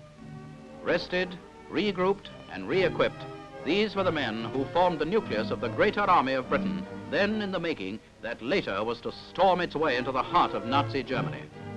These were the men that had seen the Nazi war machine at work, the onward sweep of tank and dive bomber, the merciless bombing of refugees, things to store in the memory. Things to repay with the fire and steel of an avenging army.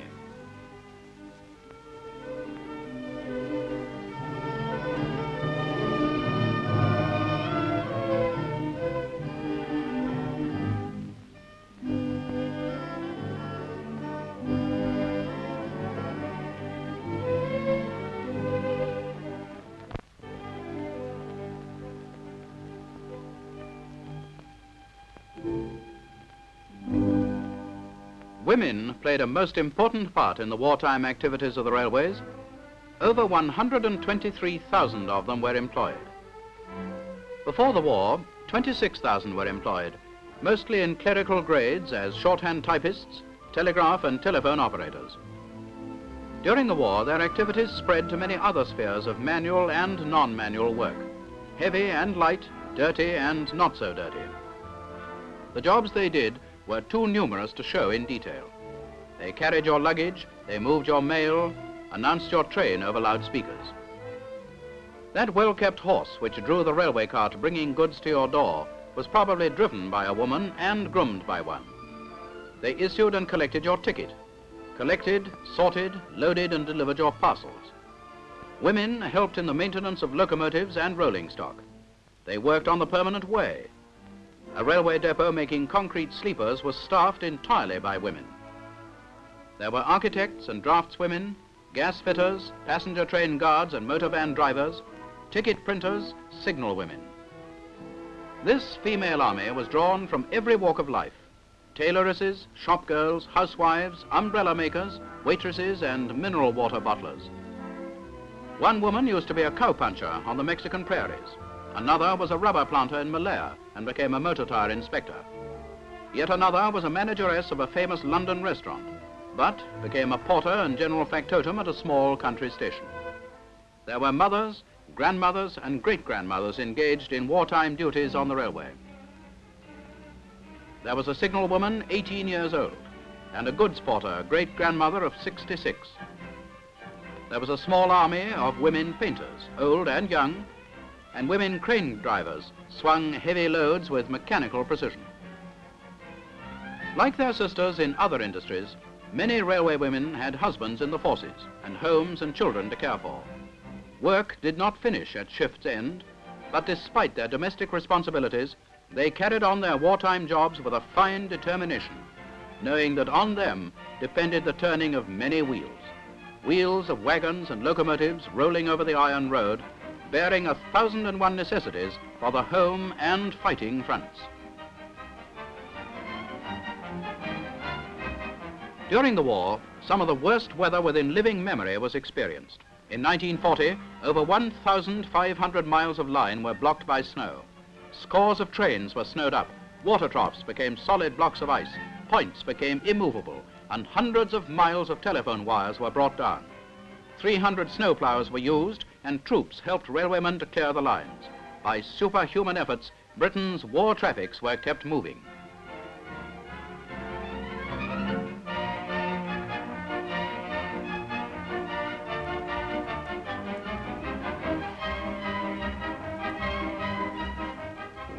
In their fight against another and more lethal kind of onslaught, the ferocious bombing of the Luftwaffe, railwaymen and women showed that they lacked neither courage nor fortitude.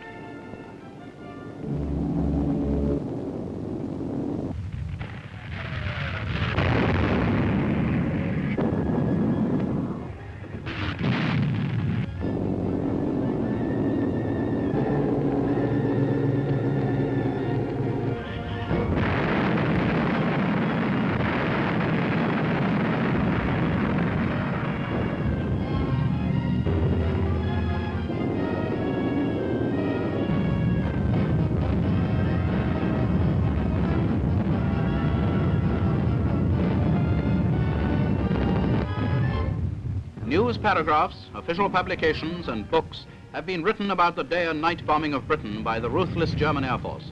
But little has been told of the thousands of railwaymen for whom there was no imminent danger signal.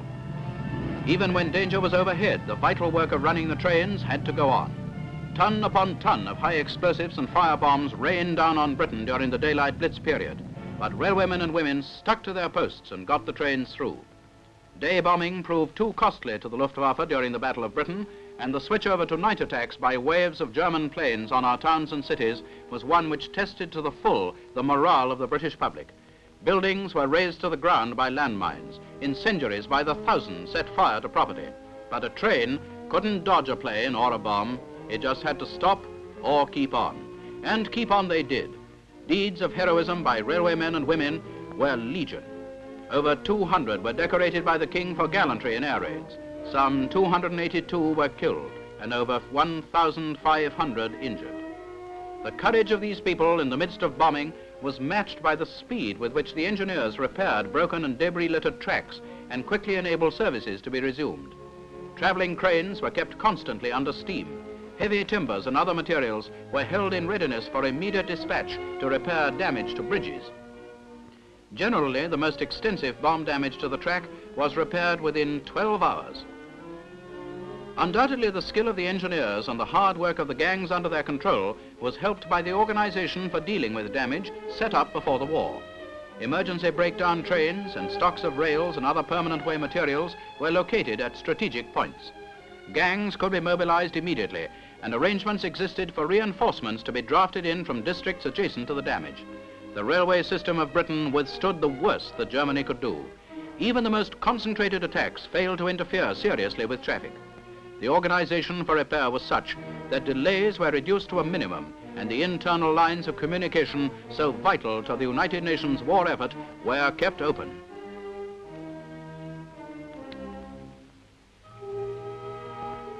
The work of reorganization and re-equipment went on apace. The country was stirred to all-out effort in producing the machines of war. The new army in the making made urgent and imperative demands on railway transport. The number of troop specials increased enormously, and well over 1,000 a week were run. Many of them were arranged at the shortest notice, taking priority over all other kinds of trains.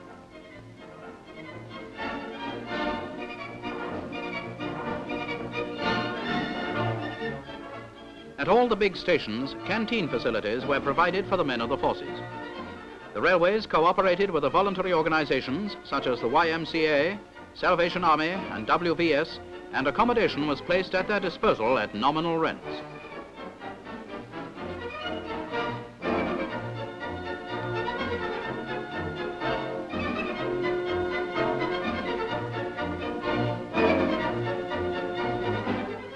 The railway transport officer was the link between the services and the railway companies for the movement of men travelling by ordinary trains.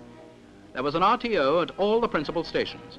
He provided information and advice on the travel worries of the men of the forces, reserved accommodation for them when they travelled in parties, and generally looked after their travel welfare. In days of mechanization, there hardly seems a place for the humble mule. But he did find a place in this mountain battery, which, with his aid, could get to places inaccessible to anything on wheels.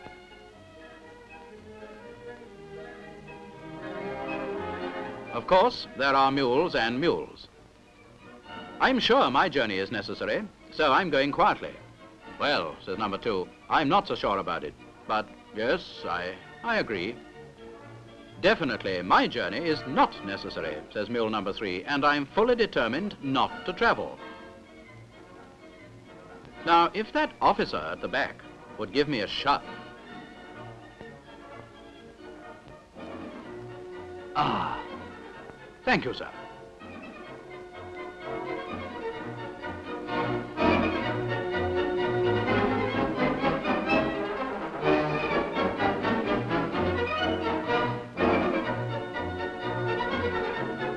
Throughout the war, there was a constant movement of troops through Britain's ports for overseas destinations. British railways are large ship owners, so that often troops went overseas or returned to this country on leave in railway steamers. Indeed, many of the ships of the railway's cross-channel fleets were on war work. They served as mine layers, as mine sweepers, as anti-aircraft ships, as commando ships, and as hospital ships. Several of them were sunk by enemy action. As the months passed, the weapons of war poured from Britain's factories in an ever-increasing stream. The convoys, too, brought over bigger and bigger loads from America and Canada. Britain became the arsenal of the United Nations European front. The major burden of providing transport for this gigantic war load fell on British railways.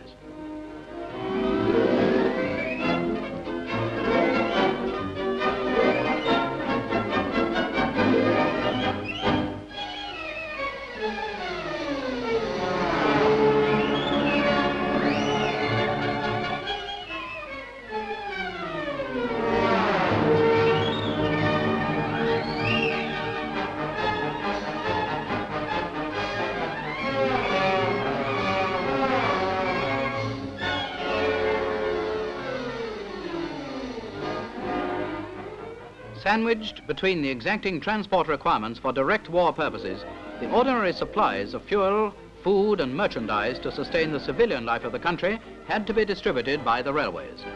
1,250,000 freight wagons of all types were in constant service to meet these vast and growing needs. Fleets of specialized wagons, developed by the railways in peacetime and totaling some 50,000 vehicles, proved invaluable in moving the war traffics. The transport of the finished products was but a portion of the story. The factories had to be kept supplied with fuel and raw materials. A single furnace producing 100,000 tons of pig iron in a year requires 120,000 tons of coke, 260,000 tons of ore, as well as large quantities of limestone and other materials. Britain's furnaces produced more steel than they had ever done. In a war of iron and steel, the furnaces had to be supplied with the materials to keep them in full production.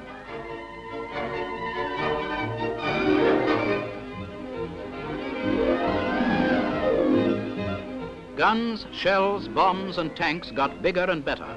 They presented new problems to the railways, who were called upon to move these awkward and cumbersome loads about the country. But the job was done. Many ingenious methods were devised to overcome transport problems.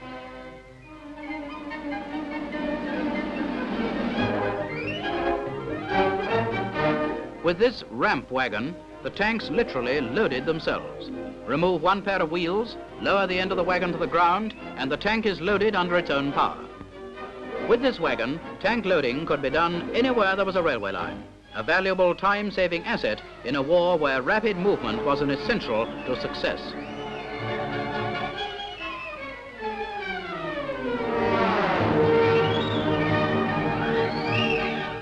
The total resources of the vast organization of British Railways in both staff and equipment were harnessed to the task of prosecuting total war.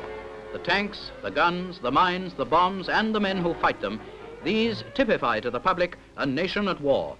And indeed, the ever-increasing production of factories crowded the railway tracks with these vital cargoes.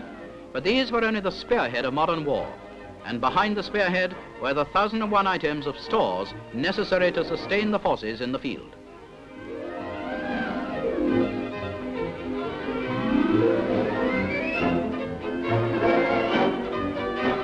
In the days of peace, millions of workers and their families were transported to the holiday beaches around our coasts. In war, the holiday expresses are no more, and the trains, once filled with happy, carefree people, were engaged on taking the factory workers between their homes and their work. 1,000 extra trains a day were needed for this task alone. The output of the workers, the vast supply system of which the railways formed so essential a part, reached fruition in the weapons of war. They poured from the factories in an avalanche, and as soon as they were made, they were delivered by the railways to the depots and the ports, ready for use in the theaters of war.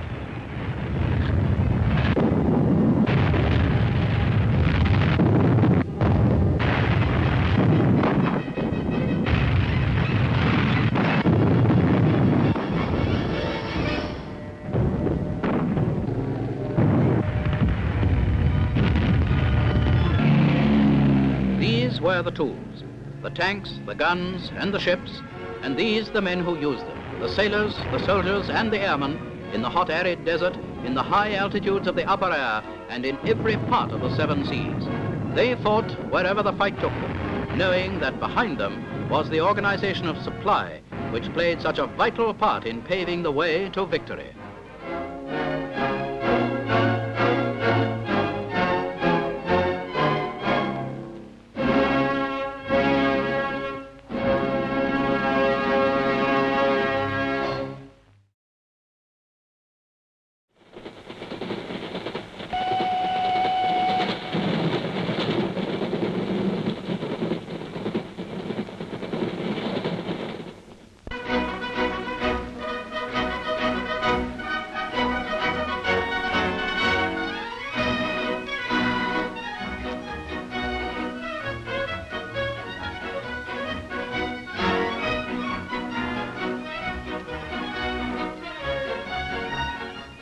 Transport is a weapon of war.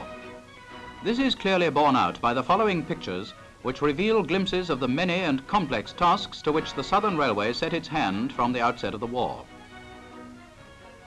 These BEF troops leaving Waterloo Station for France are a few of the thousands who were transported. Up to 7,000 troops, complete with baggage and equipment, traveled daily and continuously by Southern Railway.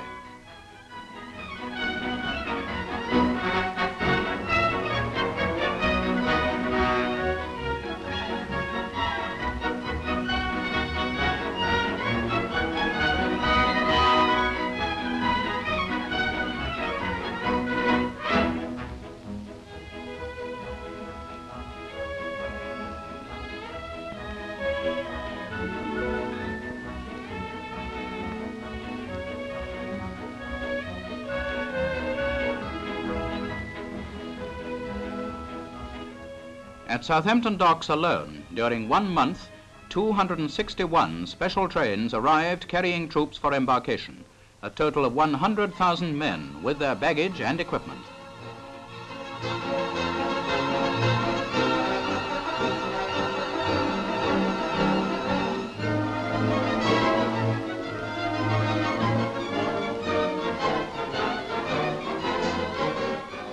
The Southern Railway, as the Secretary Company, had to compile the schedules covering the movements of all personnel and stores, irrespective of the particular railway company involved.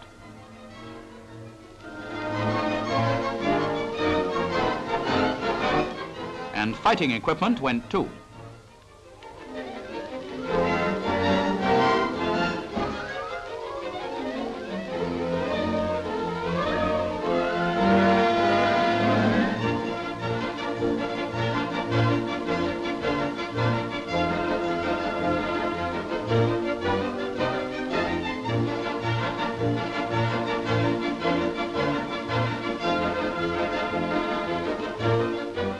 Sheds at Southampton docks were turned over for the storage of all sorts of war materials for shipment overseas.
Within 6 hours of our declaration of war, Canada too declared war on Germany, and soon Canadians were arriving over here.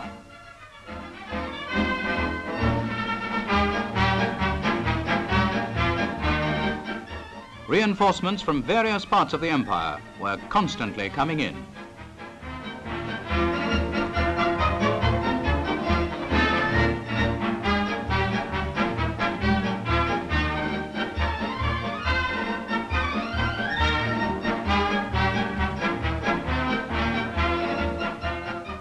Recognition of victories, such as the successful action of Ajax and Exeter against the Graf Spee, also had a place in our war effort. And here are some of them on their way to receive the thanks of the City of London.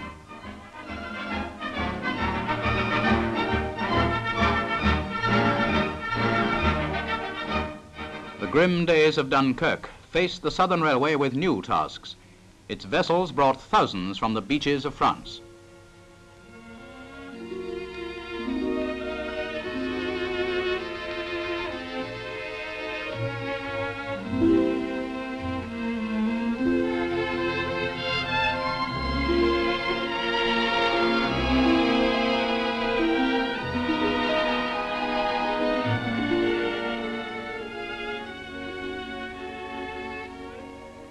Many thousands of troops and much equipment had to be moved at short notice, and all instructions had to be conveyed by telephone. For security reasons, no schedules or notices could be issued to the staff.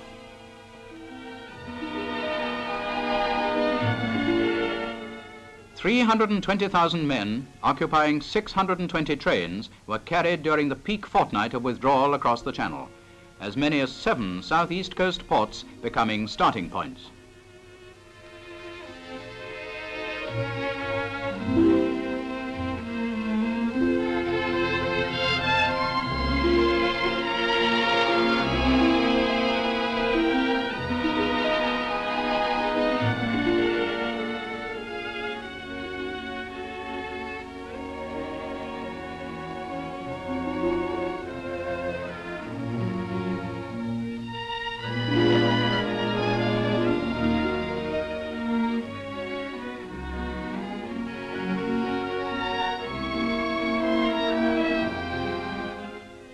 French fighting men, too, mingled with the BEF.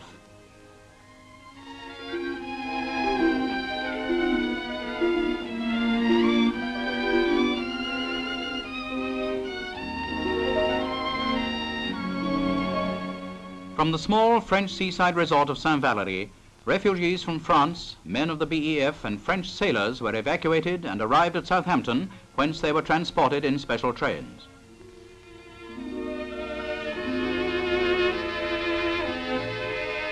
Evacuation from Saint-Valery was difficult, however, owing to sea fog.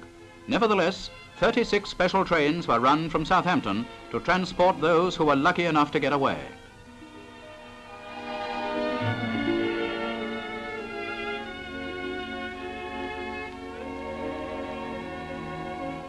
And now, Britain was on the defensive. Invasion seemed imminent. After experiment, means were devised of making it difficult for the enemy to use the railways should they invade.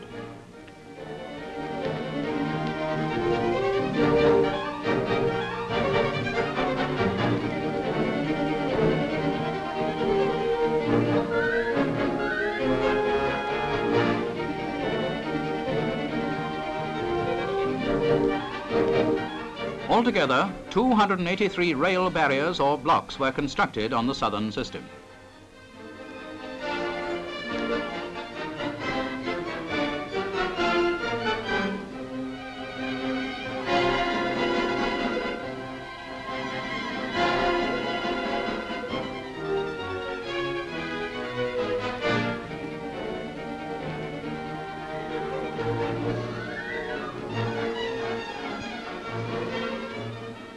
The functions of railroads, trains, docks and vessels are obvious in wartime.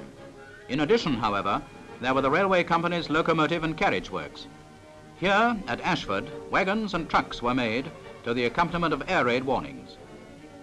Each worker, man, woman or boy, averaged 67 hours per week.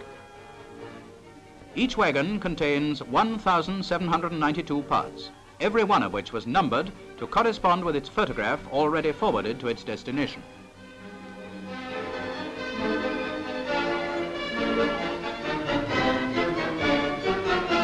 Something like 20 wagons a day were turned out, and a total of 1,600 for overseas use were completed in record time.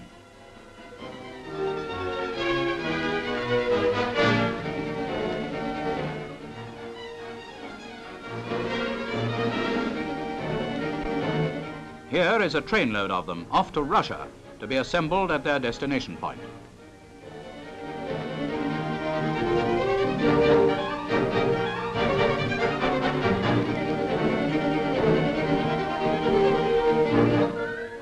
At Southampton docks, the Southern was busy unloading lease-lend supplies from America, supplies which were adding to our own ever-increasing production. Lease-lend included timber, metals, foodstuffs and wood pulp, as well as army equipment. Up to D-Day, getting on for 1.5 million tons of lease-lend supplies were handled by the Southern at Southampton.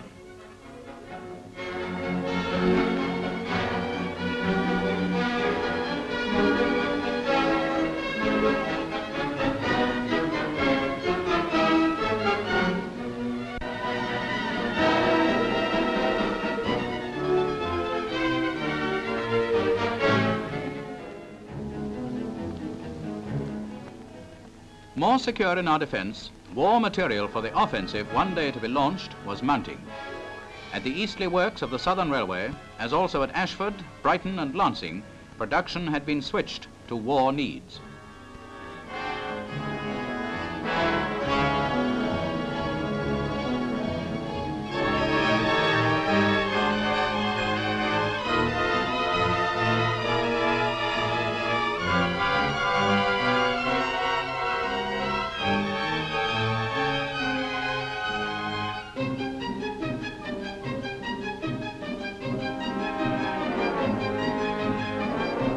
Pontoons, bridges, fast motorboats, harbour launches and assault landing craft were among the manufactures.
This looks a simple business, but in fact, mathematically accurate measurements had to be made before the vessel could be lifted onto the wagon and then moved slowly out of the shop.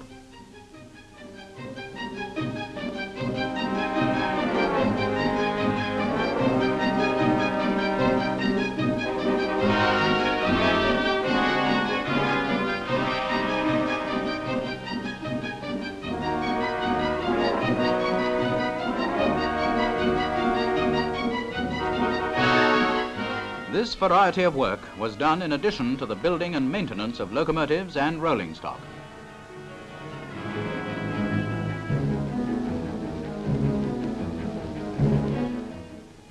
This shop, formerly used for building carriages, was laid out for the construction of glider tail units, and large numbers of women were employed on this intricate work.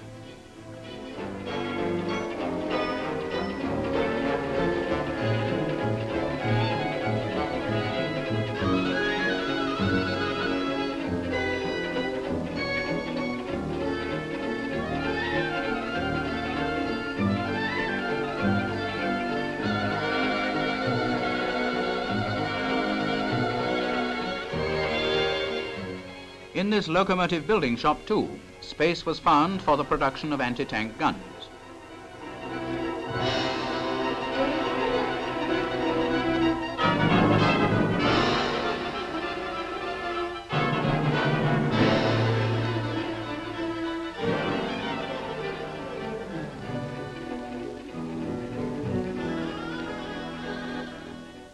To facilitate the loading and unloading of tanks, the railway company had to manufacture these special wagons.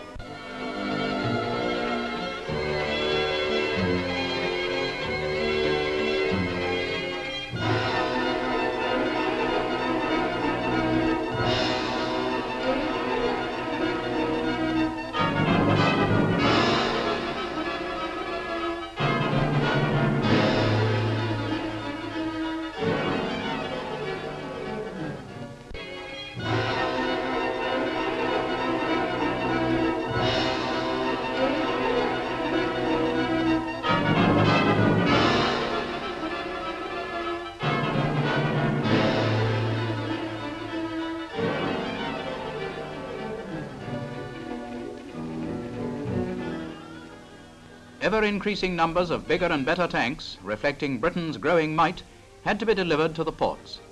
One particular station handled as many as 600 tanks per month for a period of 6 months.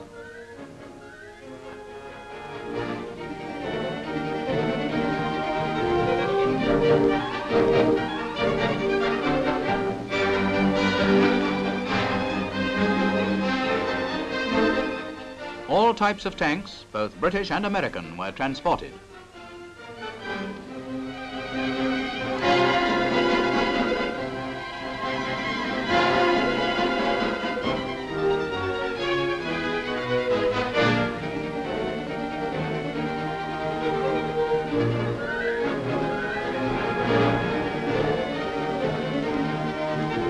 This bridge-carrying tank is too high for transporting by rail, so it unloads its bridge onto another wagon.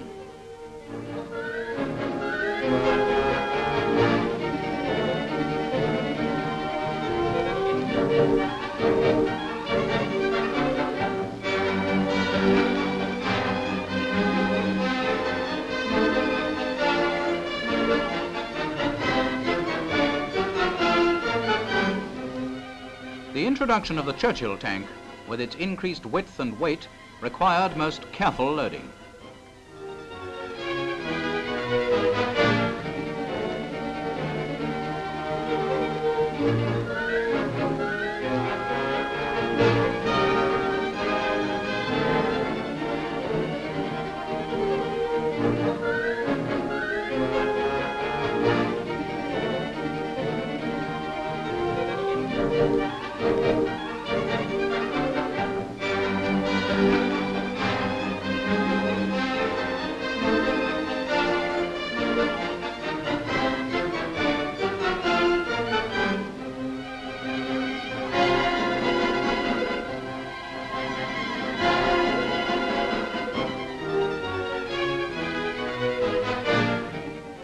Here is one of the several big gun exercises performed on the Southern Railway system.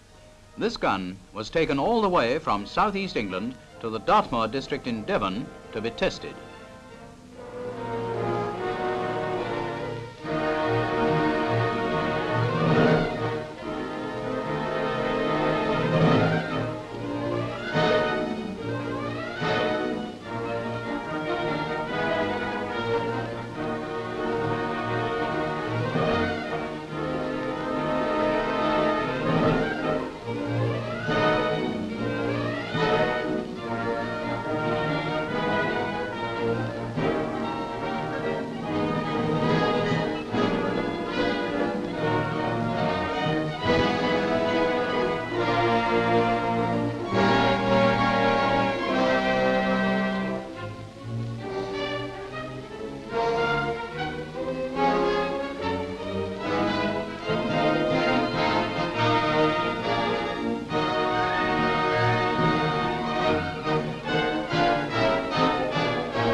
Just before, during and after D-Day, pressure on the Southern was at its greatest.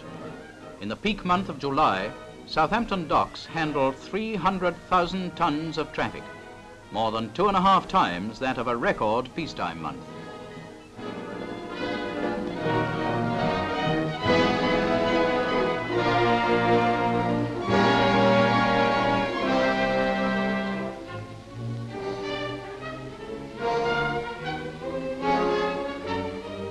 At New Haven also, large quantities of stores and ammunition were dealt with.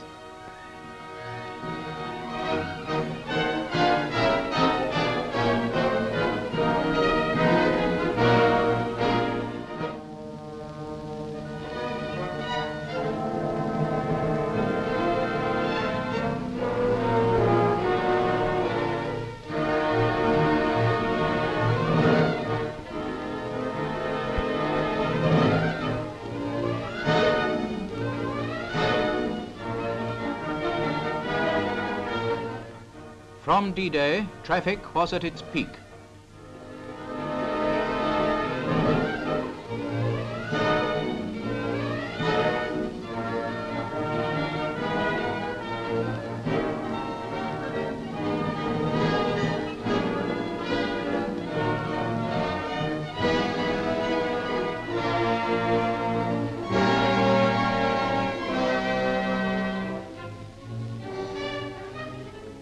During 1944, 5.5 million service personnel were carried on duty journeys, that is, other than leave journeys, by the Southern Railway.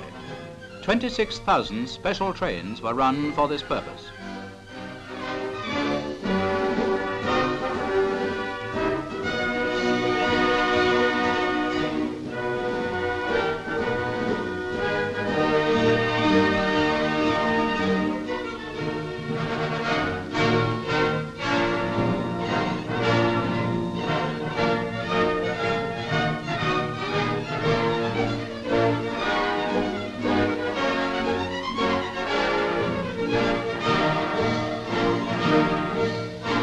Ships berthed at the docks were railway-owned, and a never-ending stream of troops was carried across the channel.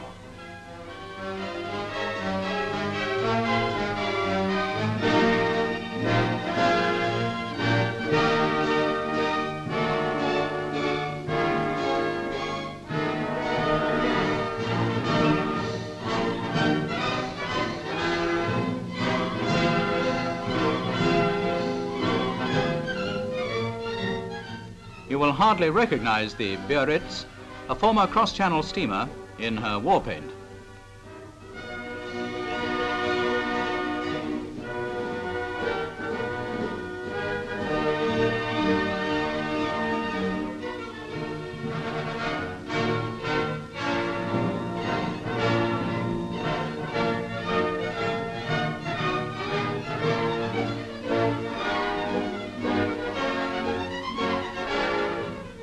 The Isle of Guernsey, too, well known to travellers to the Channel Islands.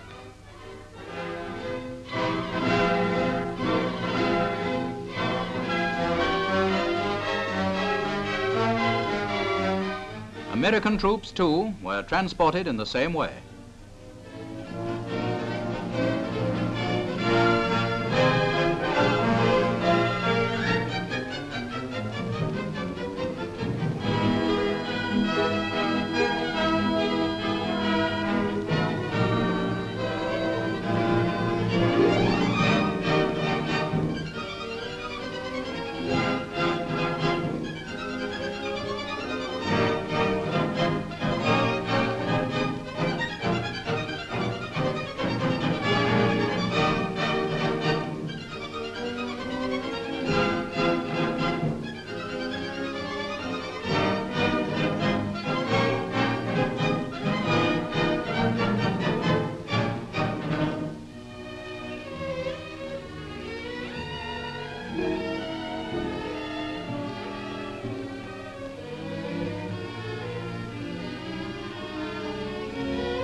Meantime, the steady flow of materials and equipment to Southampton docks for the second front continued.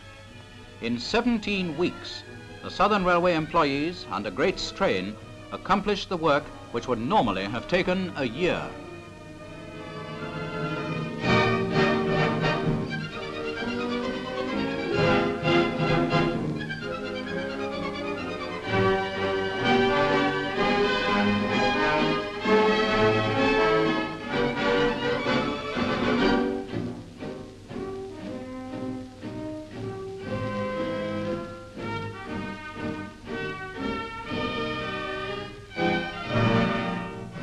Several Southern Railway cross-channel steamers were converted to hospital carriers, and here at Southampton, wounded are being carefully transferred from ship to train.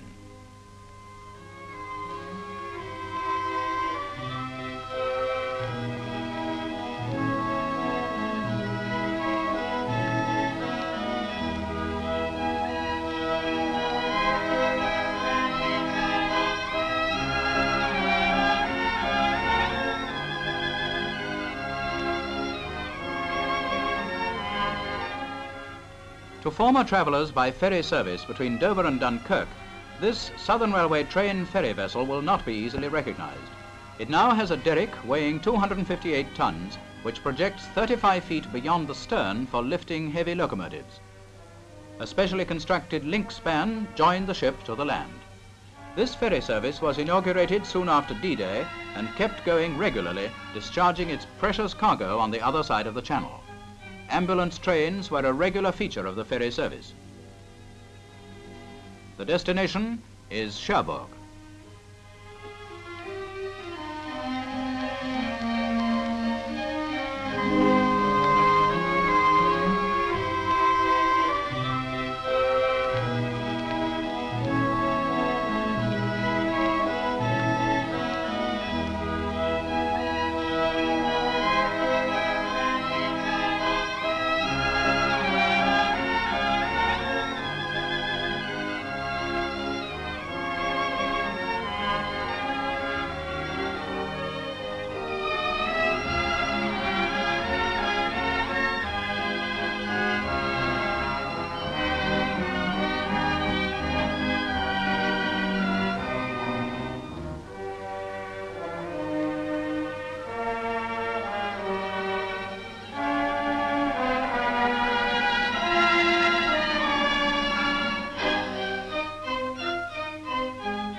As the war progressed and other ports became available, the ferry service was transferred to Dover for the shipment of locomotives to Calais.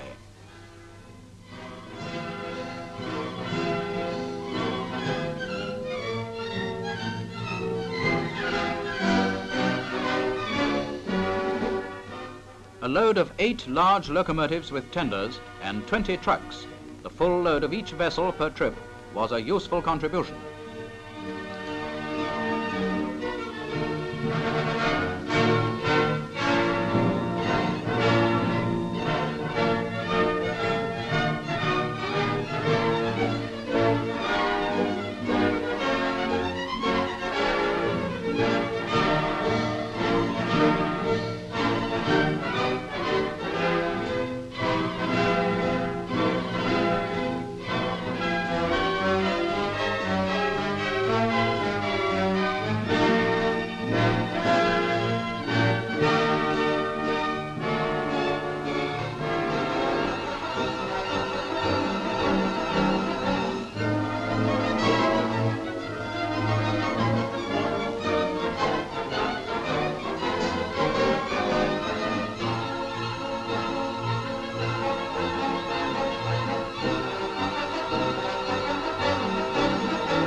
Representatives of the War Office attended this little ceremony when the number of locomotives transported to Europe reached 1,000.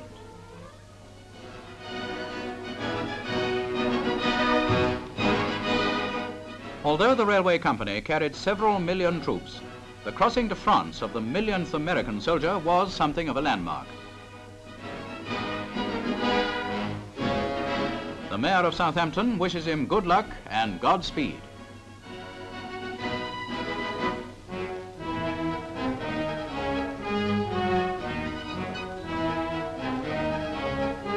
Ceaselessly, by night and day, the huge transport machine of the Southern Railway performed its task.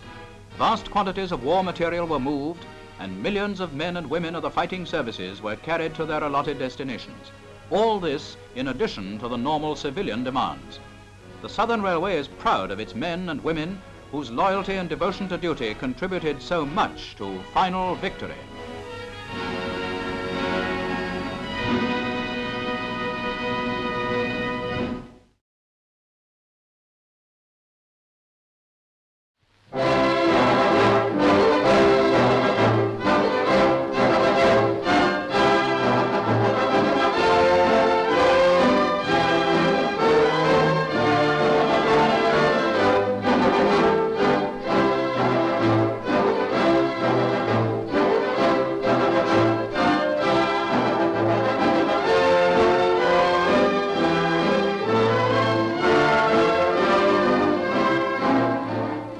For more than 100 years, the Great Western Railway has maintained an unbroken record of uninterrupted service in carrying the nation's goods and people on their lawful occasions. It has grown into a vast undertaking, employing thousands of people, 95% of whom were men employed in a veritable legion of capacities. The driver, the guard, the ticket collector, the porter, the booking clerk, the signalman, the carter, and the permanent way worker, they are the familiar types known to all. But there are hundreds of other types who make up the background of this huge undertaking. The engine builders, the shed workers, the cleaners, the maintenance staffs, the storesmen. They are only a few of those thousands who do not meet the public eye, but whose work is just as necessary to maintain this great national service. How many realize that to transport one load or to carry one person, all these thousands of workers are engaged, each in his allotted task, to make a comprehensive whole? On September the 3rd, 1939, war came. Total war, such as the world has never known. It called for manpower from every sphere of life, and the railways were not behind the best in giving their full quota. Railway service is as vital in war as in peace, in fact, to a far greater degree, and its service must be fully maintained at all costs.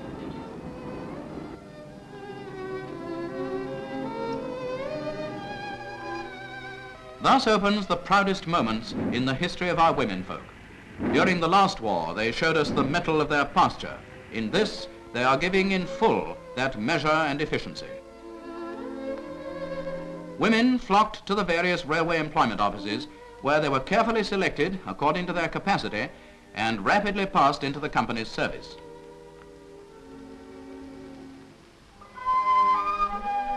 Wives took their husbands' place. Sweethearts worked and waited, from armchair to auto truck, from babies to barrows, from crochet to crossing keeping, from dusters to driving. Throughout the whole of the company's system, they came and carried on the good work. Naturally, one of the first grades to be affected was our old friend and advisor, the porter, whose varied duties were quickly learned by the women.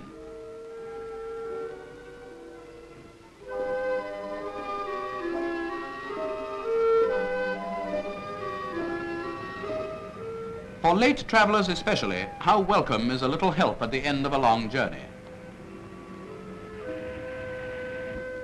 With the mails too, she is on the spot, doing a grand job of work and doing it well.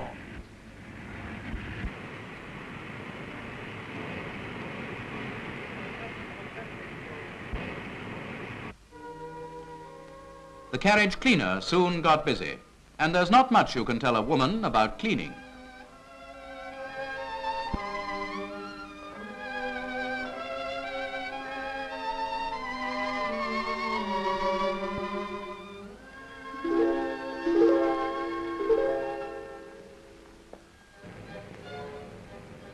Also the new ticket collector, who can be so inquisitive, but who is always helpful.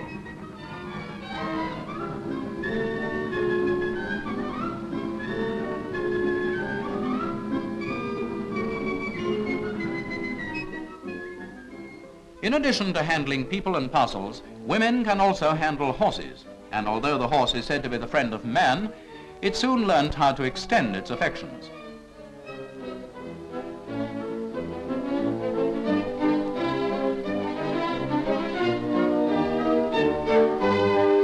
Motors also are willing workers in the hands of women, as witness the fact that our goods are carried and delivered just as efficiently.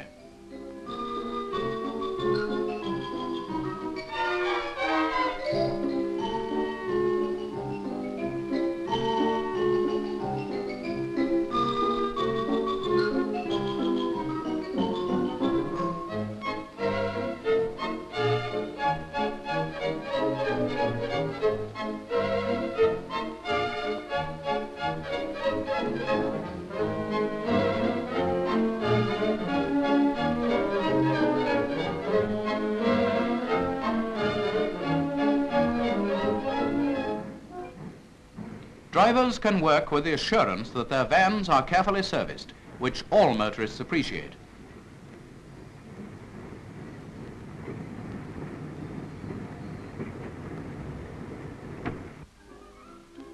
The parcels porter, too, has learned the art of packing things just where they're wanted, ready to hand, a very important factor in saving both time and labor, not to mention claims.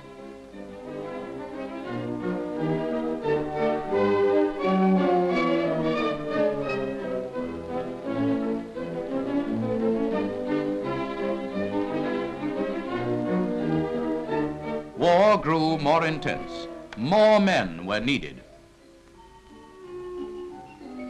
And women were required in greater numbers, extending to the more technical branches, and the employment offices were constantly busy in selecting suitable applicants.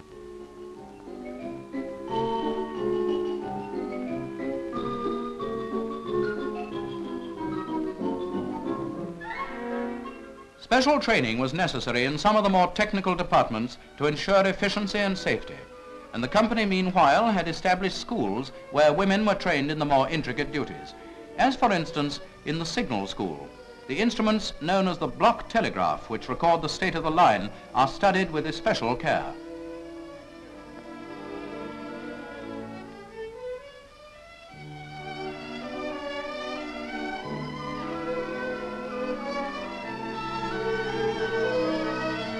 In the Guards School, not only is junction working explained, but general working is taught in a practical way.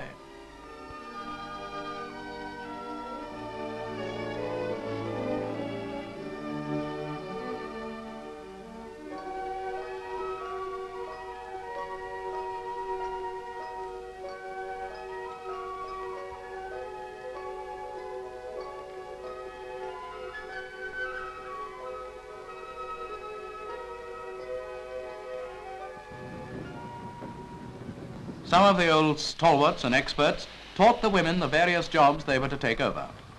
Practical training was an essential factor and was freely given, both in the great workshops and on the line.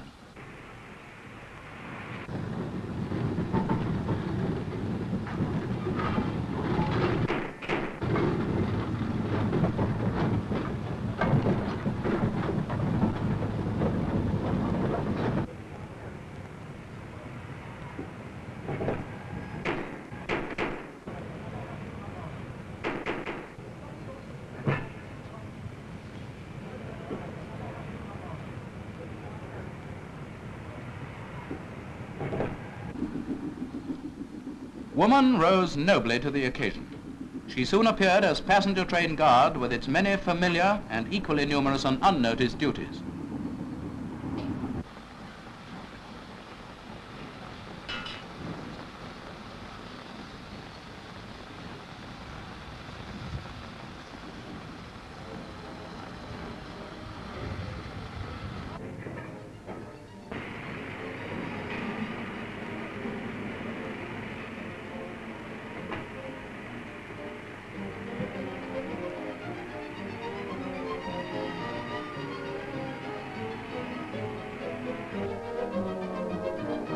A passenger guard has quite a lot to think about besides answering questions.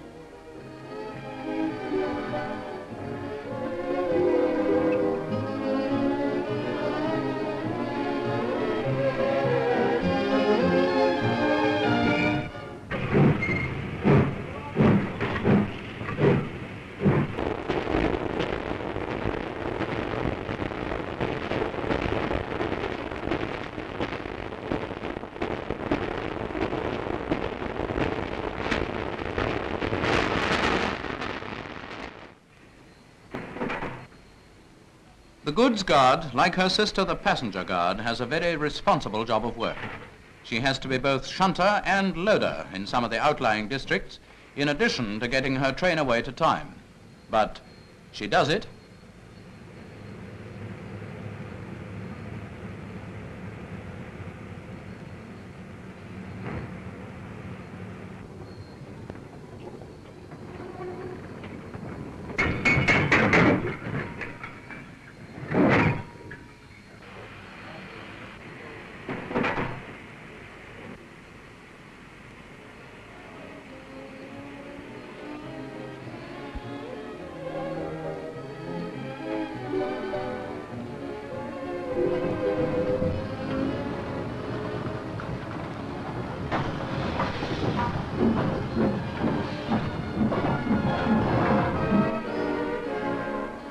Even in that holy of holies, the signal box, woman's keen mind and firm hand guide and hand the trains.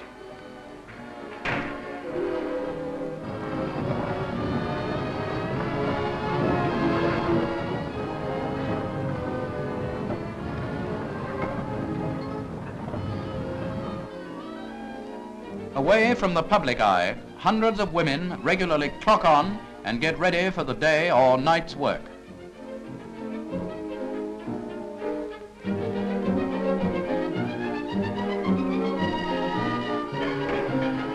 In the engine sheds, in the docks, in the goods sheds and the various workshops where the great task of maintaining the railway goes on unceasingly night and day.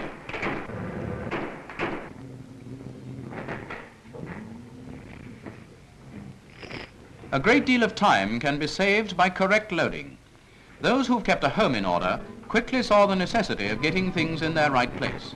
Minutes, even seconds lost in loading rapidly multiply and affect the whole system, but the trains still run to schedule.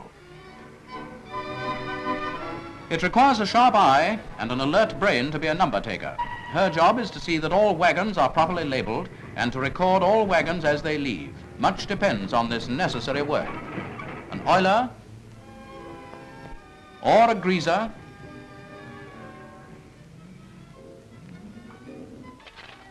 or an engine shed labourer has not got exactly a drawing room job.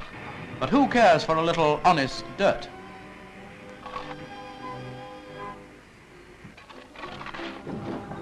Likewise, these engine cleaners find their children get very dirty when they go out for a run. On the track itself, constant care and attention is required to keep it in good running condition. Lines have to be kept levelled up where slight settlements take place. Nuts and bolts must always be tight. And weeding the track is one of those never-ending tasks.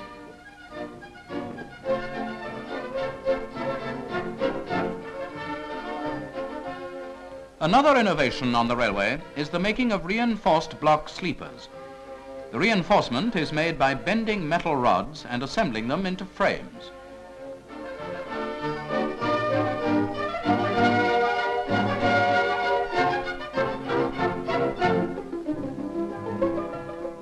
The molds are then partially filled with cement.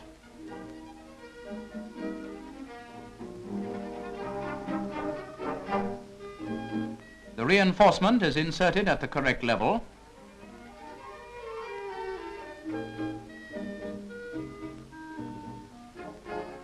and the filling is completed.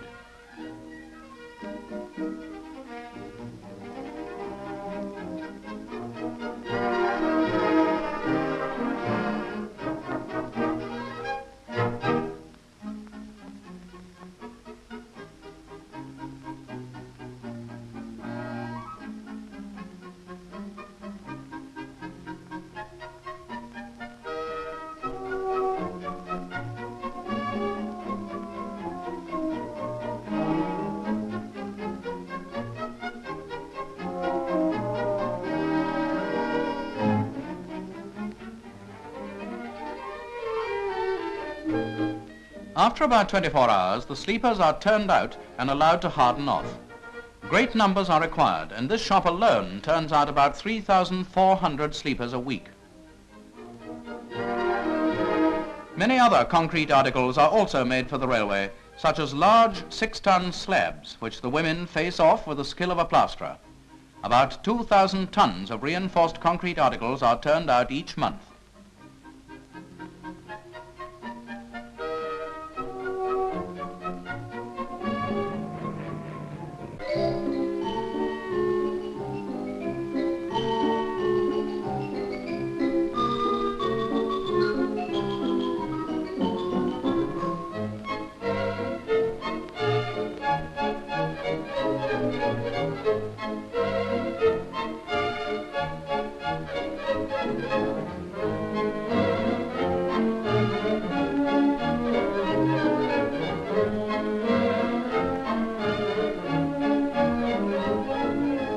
Wooden sleepers are of course still used, and here again women assist in fitting the chairs that carry the rails.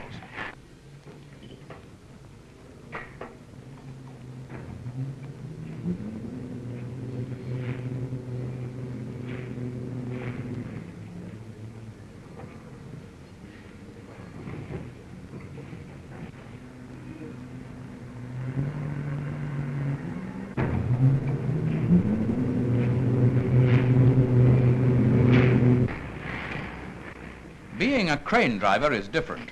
There's something exciting in lifting heavy loads, swinging them round and dropping them with precision on an exact spot. One feels like something between a chauffeur and a ship's captain on this particular job.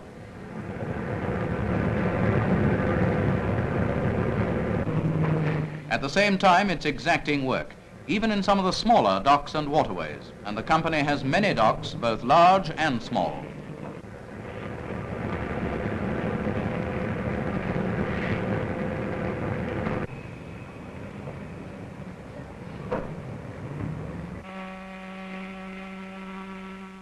You don't feel exactly like a ship's captain as a dock porter. Still, there's the call of the sea,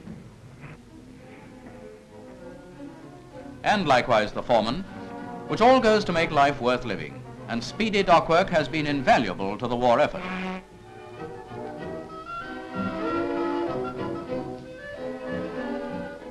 It is not only the wise virgins of old who kept their lamps trimmed. Lamps of all kinds are used on the railway, especially the signal lamps, whose functions are so vitally important.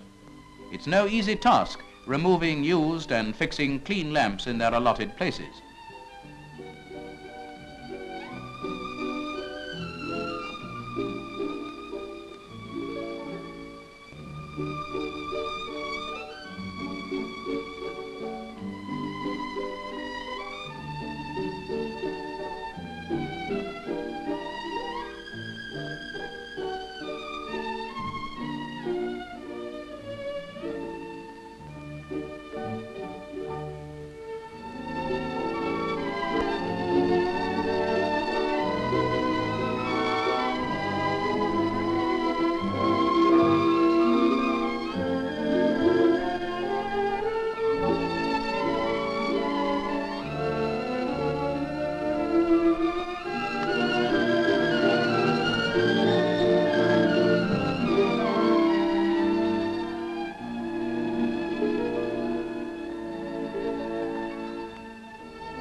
here again, women assist the linemen, both in tending the various signal appliances on the track itself, the fixing of detonators in the detonator placing machines,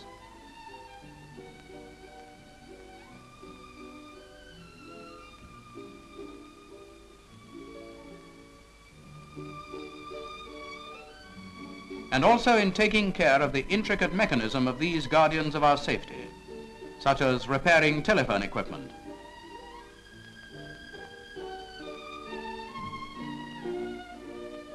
Winding coils for use in intricate electrical apparatus for railway signaling, including automatic train control.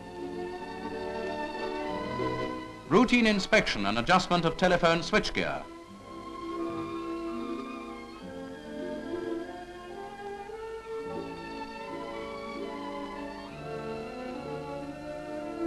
Testing and topping up of batteries, energizing phone exchange, etc. Still the calls on the railway increased. More men were required, more goods to be carried, more movements of troops and people. And still the railway responded adequately to all demands.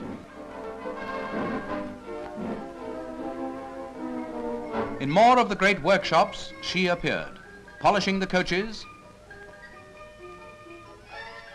stacking timber in the road wagon repair shop,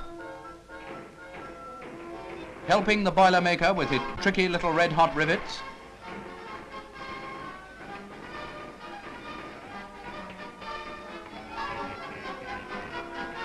likewise the wagon frame riveter,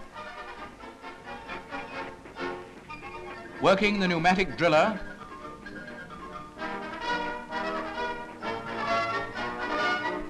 painting in the road vehicle repair shop, a most important job in wartime when new vehicles of all kinds are hard to come by.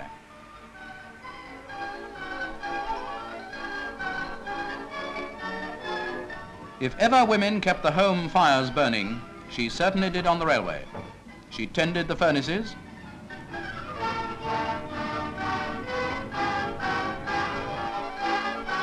and in the forge guided the great hammers to beat the reluctant metal into shape.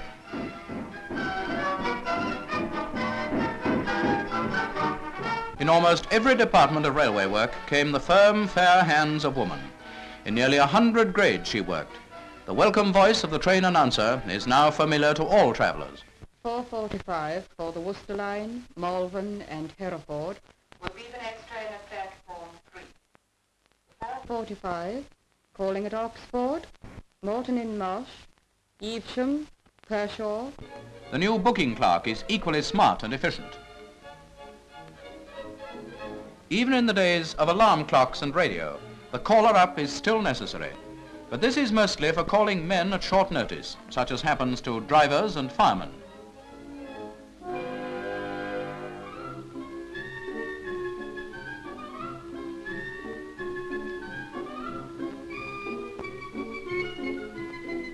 Painters are scarce, and bridges especially must be maintained, so the women were not slow in going over the top.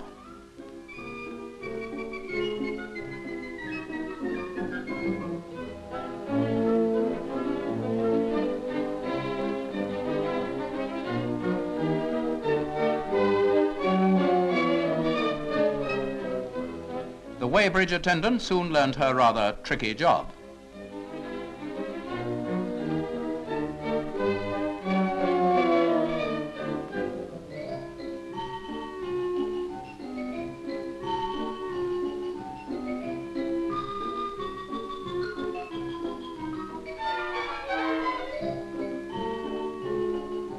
While in the works, the auto truck driver is simply invaluable.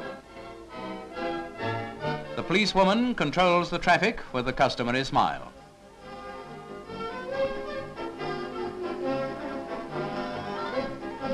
And if you want to know the time, or any other information for that matter, well, ask the policewoman.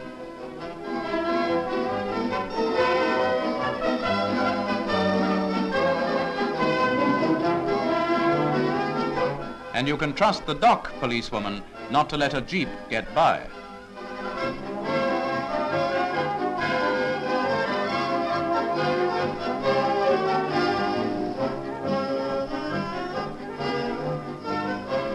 Unloading goods from barges into railway trucks is a fairly heavy job and is generally done as an assistant to men.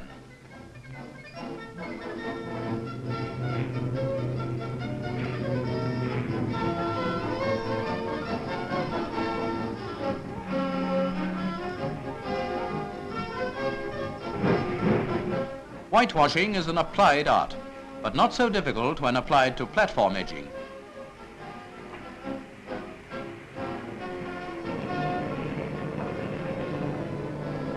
Stores of almost every conceivable kind are needed on the railway and must be ready at hand whenever required. Good storekeeping saves much valuable time in every department, and in many places women are efficiently carrying on in this important work.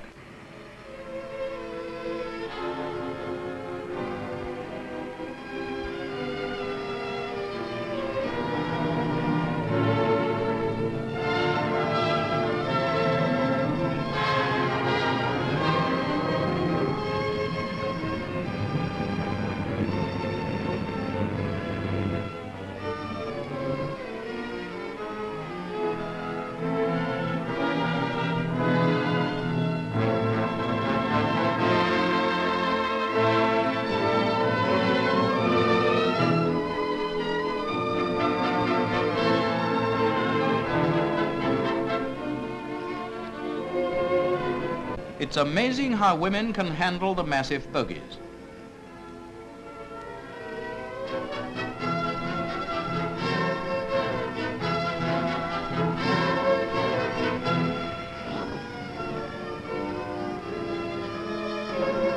They'll take a bogie to bits with the same ease as undressing a baby.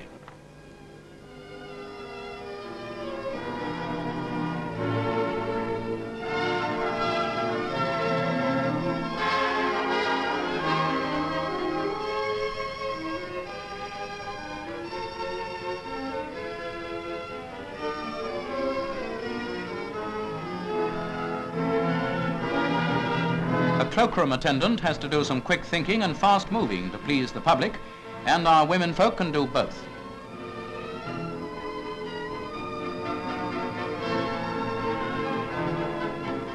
Wartime restrictions on restaurant cars have added enormously to the work of the refreshment and dining rooms. Refreshment rooms, etc., are spread all over the line and have to be regularly supplied with food and drink, especially buns. Some of the women porters who served this department in the last war came back to their old jobs and carried on merrily.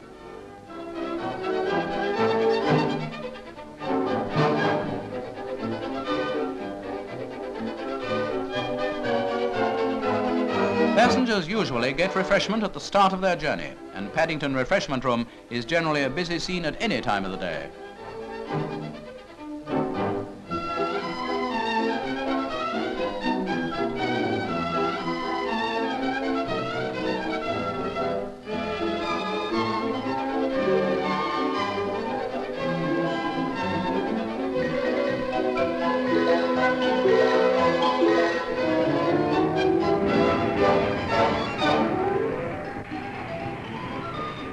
After the long journey from London to Exeter, when there is a short stop, passengers crowd into the refreshment room and the staff have a few hectic minutes.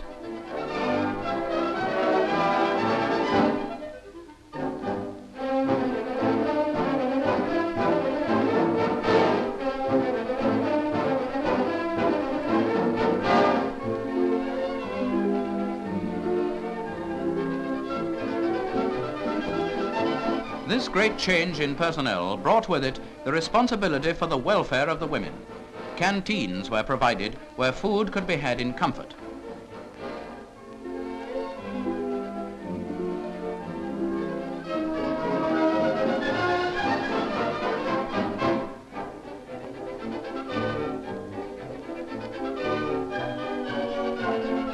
Restrooms were fitted for the convenience of women during the day.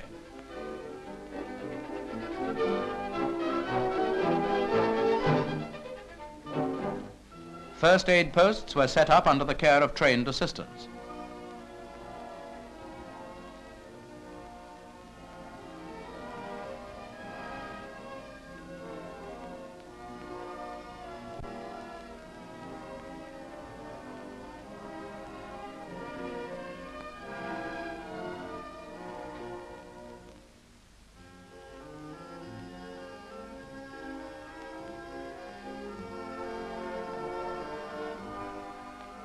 Throughout it all, the human touch was not forgotten, and many and various were the domestic problems the forewoman helped to settle.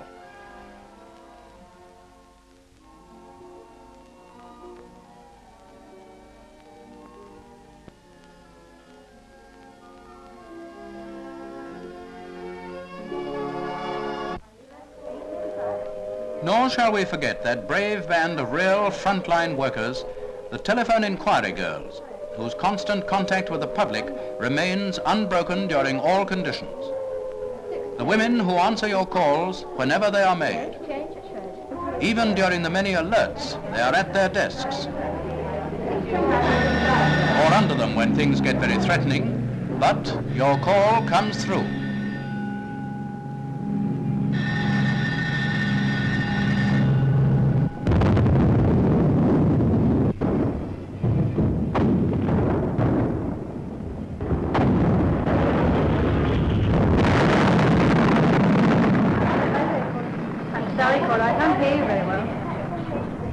Yes, we will do our best. 8:55 a.m. and that's better. 10:30 a.m. on Sundays, changing at Bristol. Do Wells at 3:10 p.m. Thank you. And so the great national work of the railway goes on, in fair weather or foul.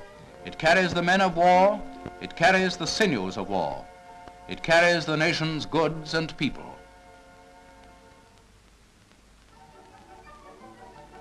When history is written, the loyal spirit and devotion to duty of the women of the Great Western Railway will find its true place. They nobly responded to the call of the country and did their full share, as we knew they would, in helping towards final victory.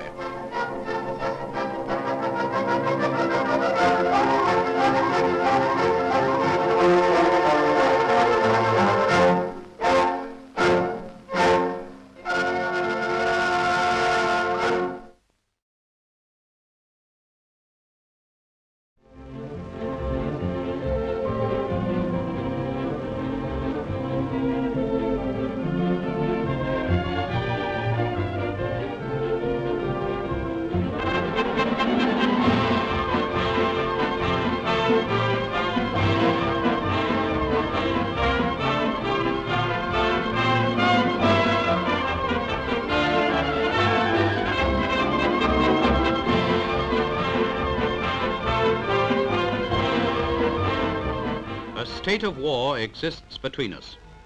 The fateful words uttered on that September morning in 1939 rang up the curtain on a worldwide holocaust.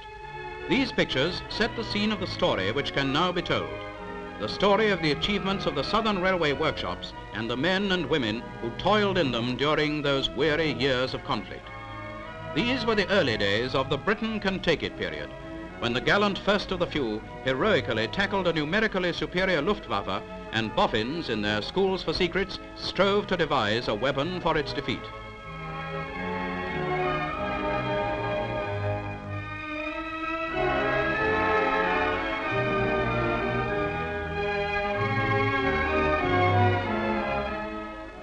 Britain could take it, but taking all that Jerry liked to give was not in keeping with the Southern's traditions. Our workspeople quickly shed their fatalism and began to do things. Some of their early operations were performed on passenger coaches which were completely stripped and refitted for the Red Cross service.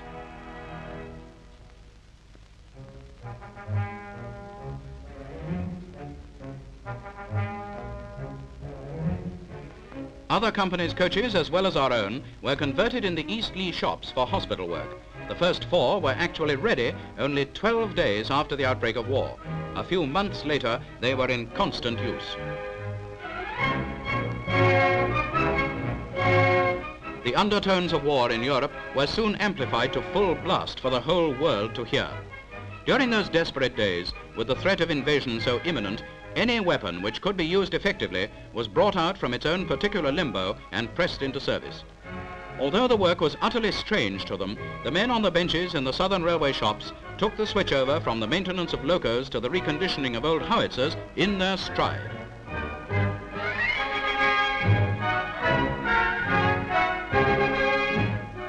Later, the highly skilled business of making barrels for a famous anti-tank gun, the 2-pounder, was effected in our shops to government specification.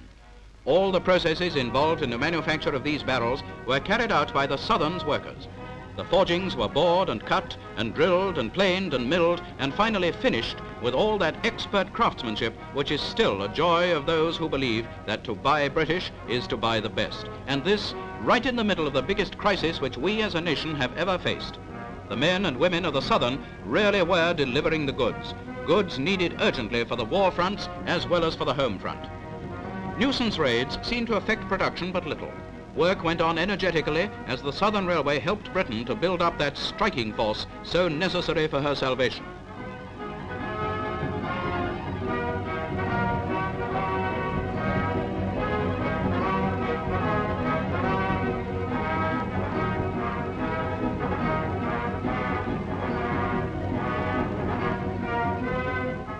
Another peep behind the scenes at the Eastleigh shops, where they made the very hush-hush 2-inch rocket guns, which were mounted on our merchant ships to repel unwelcome attentions from enemy dive bombers. A heavily armoured pillar box was the main feature of the guns. In this sat the operator who, from behind his metal screen, fired off the rockets, several at a time. Racks fixed to the side of the pillar boxes held the rockets. All the tests and sighting necessary to ensure that these rocket guns were an effective weapon were carried out in our own shops during the course of manufacture.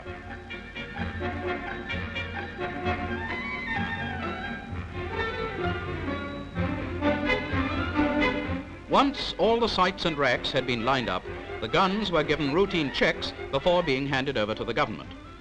Few people saw these rocket guns in action, but it can easily be imagined that all out they made things very unpleasant for visitors from the Luftwaffe. During the daylight nuisance raid period, the workshop sirens voiced only warnings of real and immediate danger. And from among the Southern's men who were working with such exemplary application at their war tasks came the Southern Railway Home Guard, trained by professional instructors to a high degree of military proficiency. They performed most of the duties done by Army personnel, including the manning of their own shop's anti-aircraft guns, the renowned Bofors. And there was nothing wrong with their gun drill. Incidentally, these pictures are of the Lancing Works team. At this time, Ack-Ack was of prime importance as a strong deterrent to enemy raiders. Later on, it was found to be a valuable antidote to the serious menace of the flying bomb.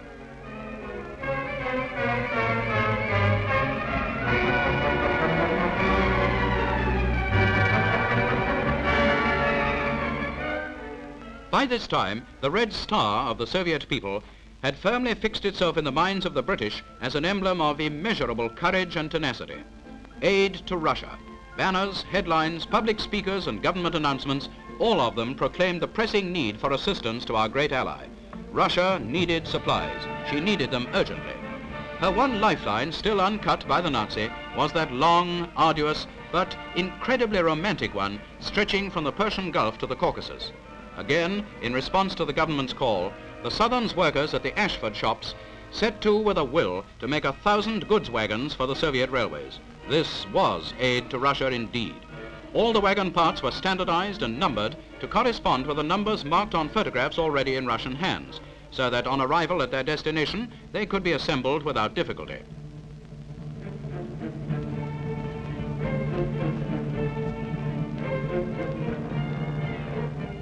Our machines bit off and spewed out lengths of angle iron, correct in measurement to the nearest decimal point.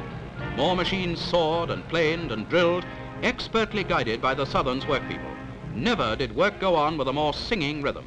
It was now that the slogan, "Britain can make it," was born and proved beyond all possible doubt. Everyone, man, woman and boy, put in as many as 67 hours a week in the great rush to make the 1,792 parts required for every one of the 1,000 wagons ordered for the Soviet. Meanwhile, British troops had already taken that long voyage out east, via the Cape and Aden to the Persian Gulf, to Basra, to Persia and Iraq. The supply route to the Caucasus was lined with them. Britain was taking no chances of munitions going astray.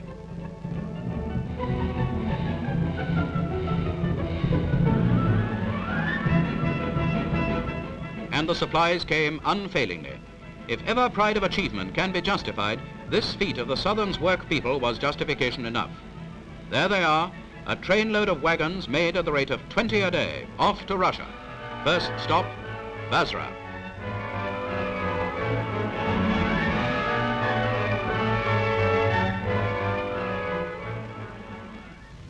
A favourite command of our forces NCO was "Get mobile," an order taken literally by the Ashford shops when they created a number of mobile workshops for services use. These were fitted with everything necessary to make them most useful additions to Army equipment. Another effective transport weapon made in the Southern's Ashford shops, the tank ramp wagon. One of these ramp wagons placed in front of a whole trainload of tanks enabled them to detrain without the use of lifting gear. The tanks just drove off under their own power. As you see, the ramp wagon lowered part of its floor to form an incline down which the tanks passed one after the other. This saved an enormous amount of time and labor. Careful driving by the tank crews was the real reason for its success.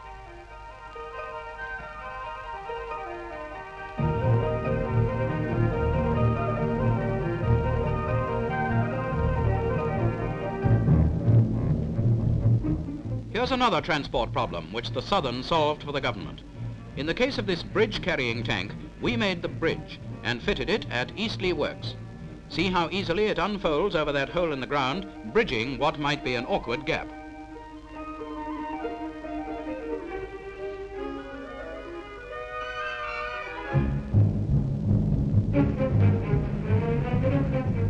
Now, over the bridge she goes and on to victory. Simple, isn't it?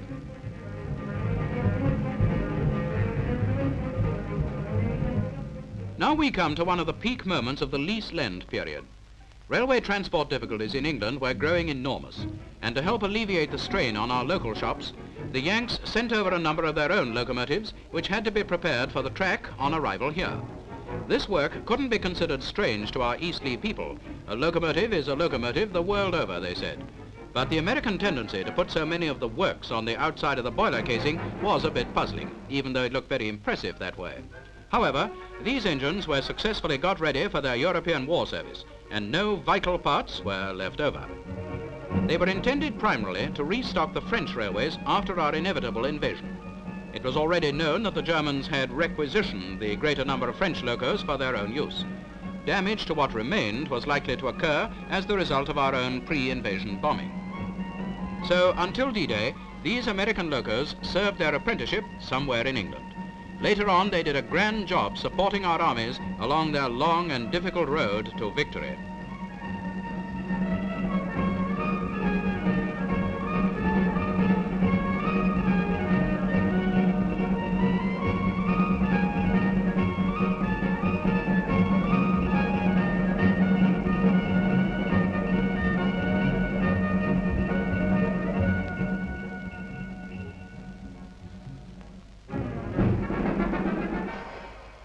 The tide of the war turned, and instead of working under the threat of Nazi invasion, our works people toiled with the hope of our invasion as their spur.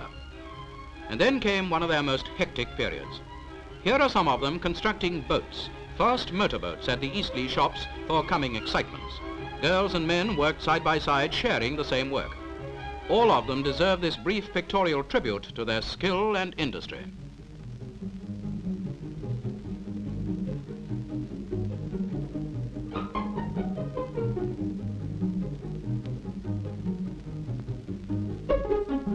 To carry our invasion troops onto the French beaches, the Southern shops made any number of these flat-bottomed LCPs, landing craft personnel. This construction work was completely new to the workshops people, and although it is more than likely that many of them had often pushed the boat out before, few, if any, attempted to build one.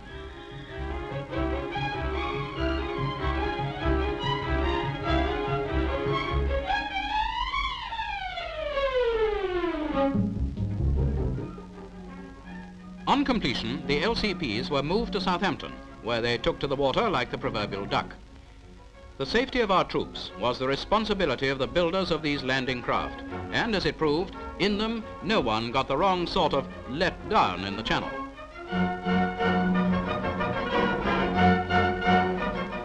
Another type of invasion craft constructed in the Southern shops, harbour launches, used for general purposes and capable of carrying 50 men or stores.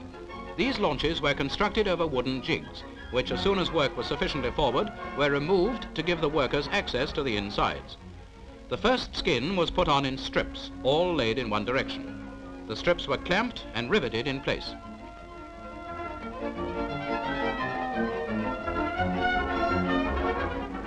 A second skin was then overlaid, the strips running in the opposite direction so that the strain would be equal and that the body would retain its shape when the jig was removed. This view gives some idea of the finished article. The launch was now ready for fitting and finishing and for all those other processes which make a vessel seaworthy.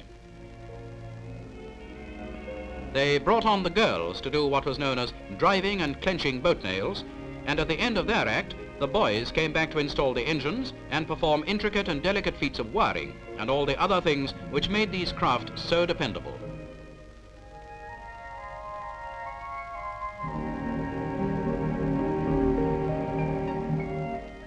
Incidentally, these harbour launches were so large it was quite impossible to get them out of the shops in the normal way, and so traversers, usually employed to remove railway coaches from the carriage works to the running track, were called in to handle this special job, in which they proved most effective.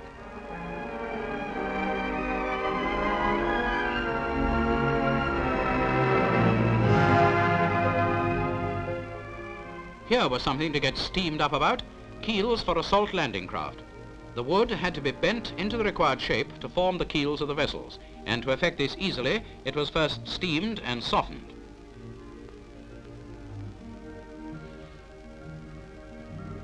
When the wood had become sufficiently amenable to discipline, it was removed from the steamer and laid on the keel blocks, where, with the aid of artfully placed wedges and gentle taps from that most useful tool, the persuader, it began to take shape.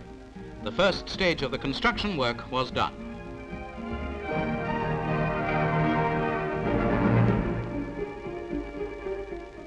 Frames of a peculiar shape were fitted to the keel and knocked into position. A few more of these and the craft assumed an odd Noah's Ark appearance, which rather appealed to one's sense of humour.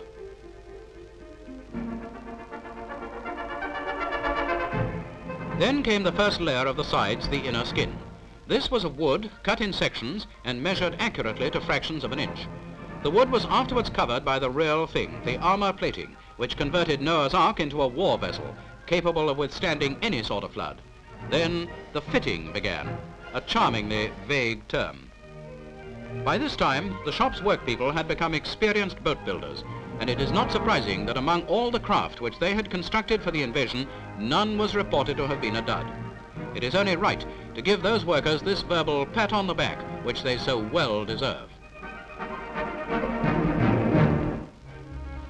There goes an assault landing craft, just one of the many things made in the southern workshops which cannot by any means be allied to normal railway work. Hats off to you, Eastleigh.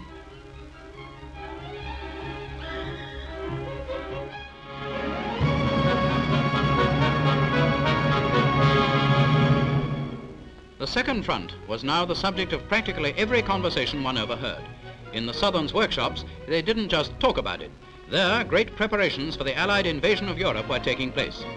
Here are some of the MLCs, motor lighter craft, in the course of construction. These craft were intended primarily for carrying tanks. Heavy armour plate was a notable feature of these vessels, particularly on the steersman's shelter, the nerve centre in which was located the steering gear, radio, and other important gadgets. Day by day, the building of the MLCs progressed noticeably. These craft were very satisfactory things to work on, as they so forcefully suggested the aggressive power quite in keeping with their intended function.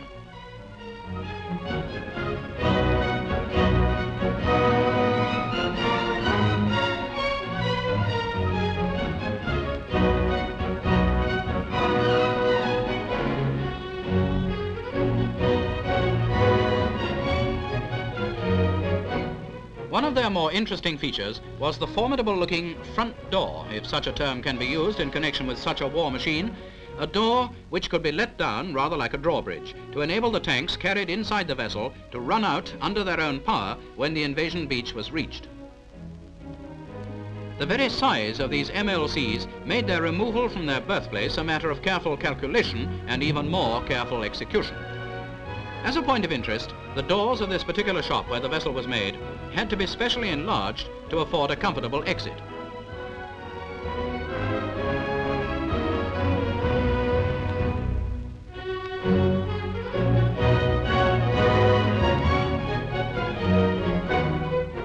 Meticulous road transport organisation was necessary for the conveyance of the motor lighter craft from the shops at Eastleigh to Southampton docks.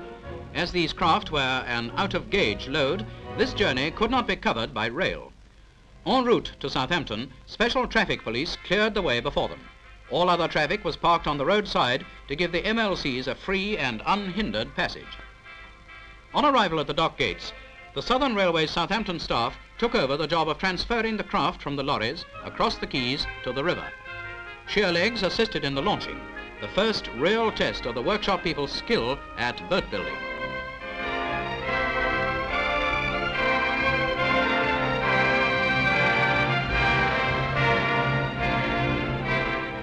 Back at Eastleigh, a last look round the boat building section revealed one more important craft which should be mentioned, the LCSM, short for Landing Craft Support Medium.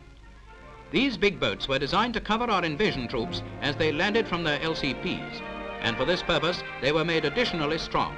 The steel plating which covered them was a great help in that connection. The high elevation of their guns enabled them to engage enemy planes as well as ground targets. There goes a helpful contribution to the invasion fleet, with best wishes from the Eastleigh shops.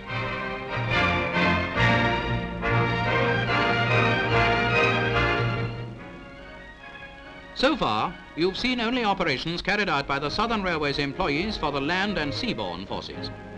Now, what about the air forces?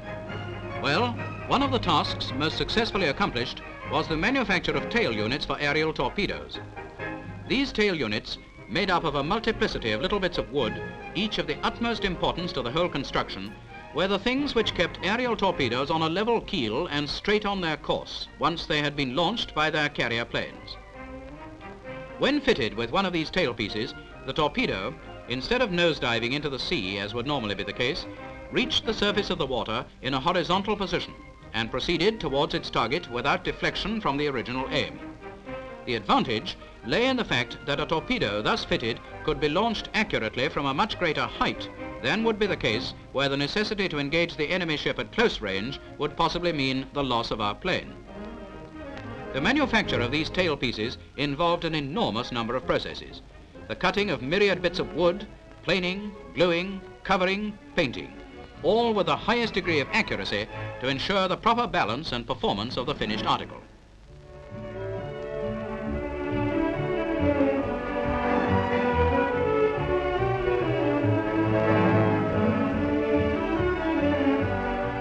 In all these delicate operations, the skillful, sensitive fingers of a host of women workers proved an enormous asset. They all toiled long hours at their individual jobs with a tireless good cheer that was quite a tonic in its effect.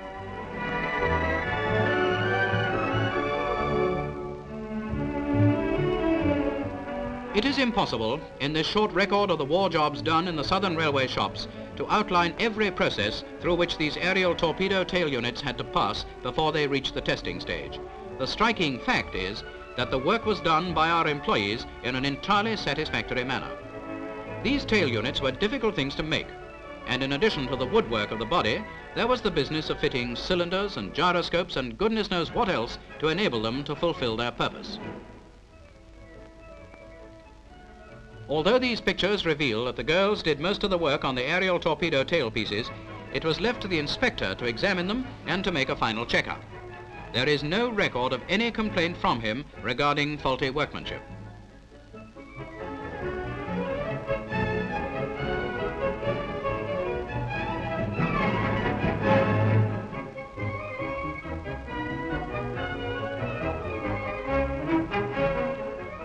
Break for workers' playtime. Here's Fanny, special envoy from ENSA, putting over a hot one while she absent-mindedly tears that newspaper into daily doilies for the canteen trays. One advantage of schizophrenia anyway. The audience warms up to appreciative temperature, and thus encouraged, Mabel makes short work of any doubt about her ability to knock up a tune on the what's-it.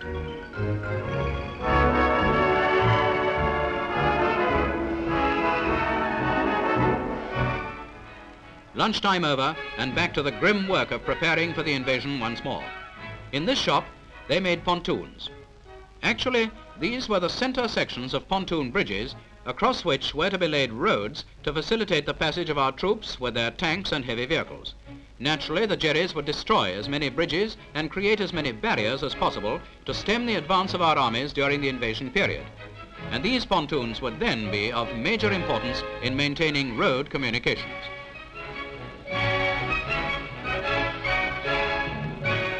Enormous strides in the manufacture and use of laminated plywood during the war made short work of a number of constructional problems. Strength with lightness and resilience was a feature of this new medium, and it was employed with the greatest effect. New workshops creations were born almost hourly, and all the time the one thought, invasion, was the incentive to the greatest effort.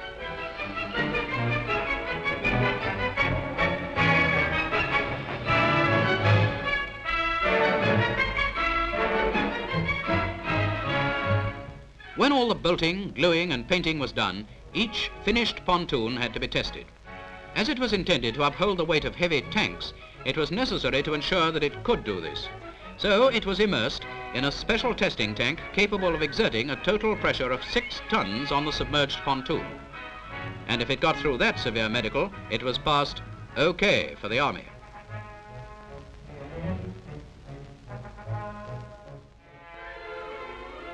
This was an unusual job, the weighing of small test pieces from each lot of timber in stock to check their moisture content before the wood could be passed as fit in the manufacture of tail units for the famous Horsa gliders.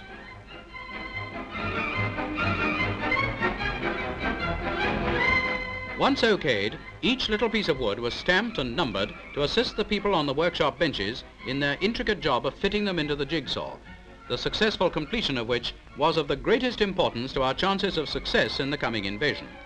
Gradually, the components were built up into recognizable shapes, which were stacked ready to meet the continual demands from the assembly line. Plywood, limp as linoleum and strong as you like, and incidentally very costly, was used in skinning the frames of the gliders. This job had to be done with meticulous care and secrecy, and the Eastleigh shop's workers, by this time quite used to secrets, knew how to keep mum. This is how the carriage shops looked when the building of the glider tail units was the top priority job. It's rather difficult to reconcile these scenes of tranquil efficiency with the rattle and roar of total war, the ultimate destiny of every one of the tail units made here. The meticulous care taken in the manufacture of the tail units has already been mentioned. And here is one of these interesting gadgets which was used to detect and register the presence of any moisture in the joints of the frames before they were skinned.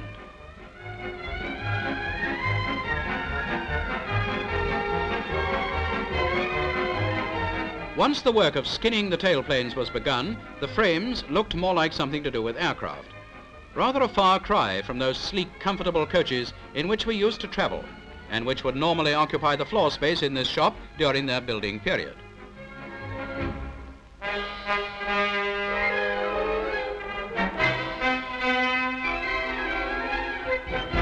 When putting in the spars of the tailplanes, the girls thought out a Stakhanovite method of attacking the job. As you see, they stood on opposite sides of the frame, and as one hammered, the other blocked the knocks, so to speak. Then they swapped tools so that the alternate nailing could progress rapidly.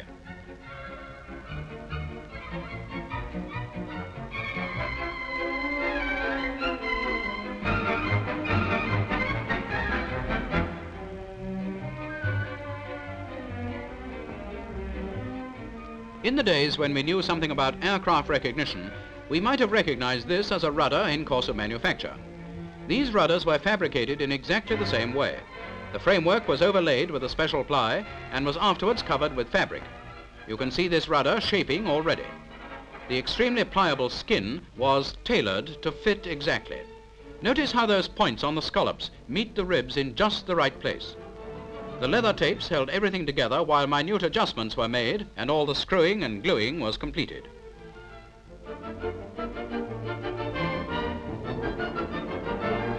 These spars were included in the structure to give it extra strength. So far, so good. These completed skeletons can now wait for the next process while we take a look at the fins. The extremely opportune invention of the plywood used in these skinning processes on the tail unit components proved an absolute boon to the Southern Railway Workshops people. They handled so much of it during this period. It was extremely versatile in use, easy to deal with, and of great strength, just the thing for the job in hand.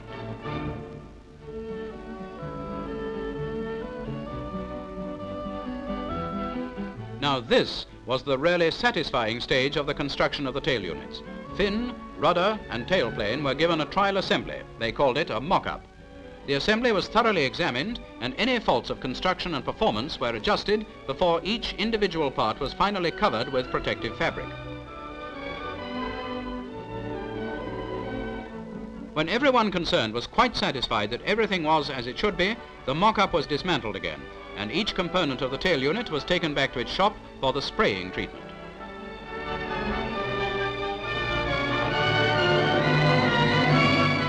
Housewives who spent their coupons on surplus government fabrics did well. Here is some of it undergoing a strict examination before use on the gliders. When this fabric was okayed, the glider components were covered with it. This stitchcraft might be a little different from petit point or crewel work, but these girls certainly did sew a fine seam. A protective covering of dope was applied to the fabric to help the finished glider to withstand the effects of weather. After this, the seams were taped. The girls on this job soon developed an interesting technique known among themselves as passing the buck. The tapes, once applied and fixed in position over the seams, were then covered with another coat of protective dope, and when dry, the tailplane was ready for the finishing touches. The construction of these Horsa glider tail units in the Southern's workshops was one of those top secret jobs which the everyday man and woman on the benches took as a matter of course. Most of them must have been fully aware of what was happening, but their still tongues indicated their wise heads. The general secrecy which surrounded their work was maintained to the last.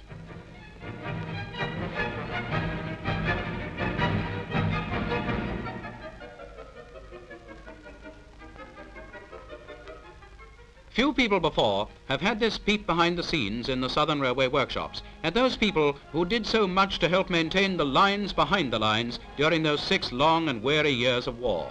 Their reward came with the invasion, that crowning onslaught to which their efforts had contributed enormously. This film, which has concentrated on their grim and colourless tasks, now makes a long overdue acknowledgement.